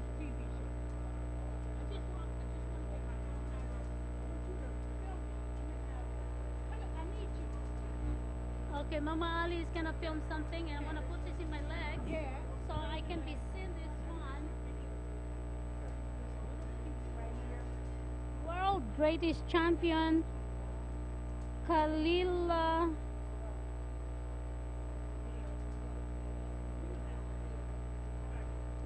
That's beautiful. And then we're going to do it short. All right, You go, want to get in the go front ahead. and just shirt it in the front? Yeah, do it. Yeah, okay. Okay.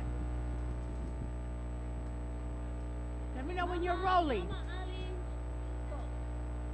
go. Okay. Also, we're gonna bring your interview and your production studios to Rev.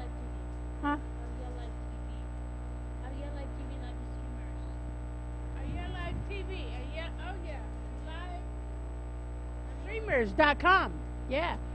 And we're going to bring them to Raleigh, North Carolina, where we're going to have a lot of interviews. And Pete Rivera at the Plus Bar Lounge with the double pianos is going to do a big interview with you and me at the Revel Productions and in Raleigh, North Carolina. Matter of fact, we're having a celebrity red carpet celebration birthday party on March the 8th. Everybody come in the show, please. This is for Pete Rivera. Pete, we're going to bring all the stars on the show. Come on. Belinda. Come over here. Come on, Belinda. In here, Belinda. Right here. Right here. Come here. She was telling the most. You sit here. You sit here. Sit. Yes. She was telling the most amazing stories about how good looking Yes. You ready? You ready? Okay. Yeah, we're gonna see. Everybody say hi, Rebel. Say hi, Pete Rivera. Hi, Pete Rivera. We're gonna all be there in Raleigh, North Carolina, with a red carpet birthday party. Mark, get in here. Get over here. Come on, come on, come on, come on.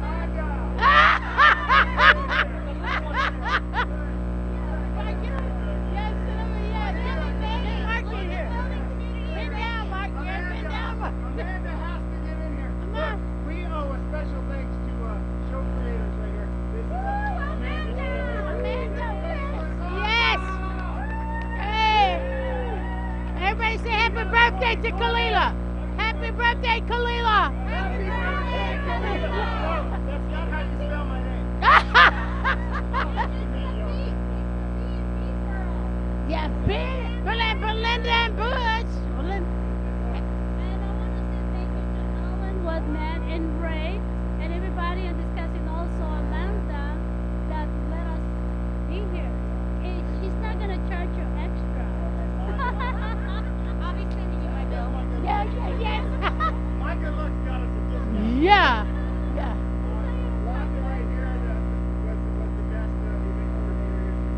fantastic job. I love her to death. Fantastic. Yolanda.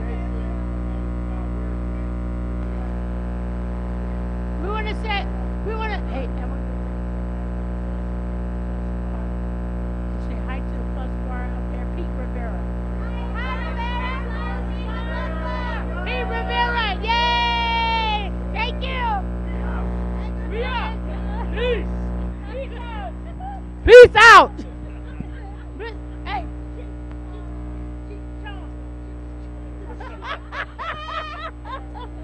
He's teaching Chong, doesn't he look like teaching? You know what I told my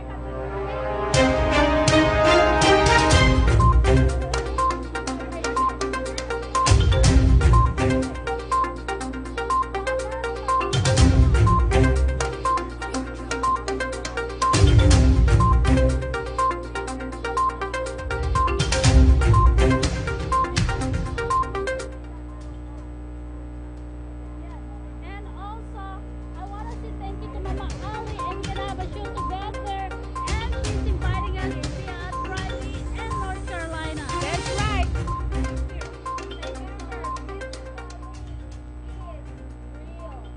Yeah. Oh, she is alive. I love you, Mama Ali. Bye. Love one another. And love one another and make sure. Bye, Obama. Bye, Obama. Bye. Thank you.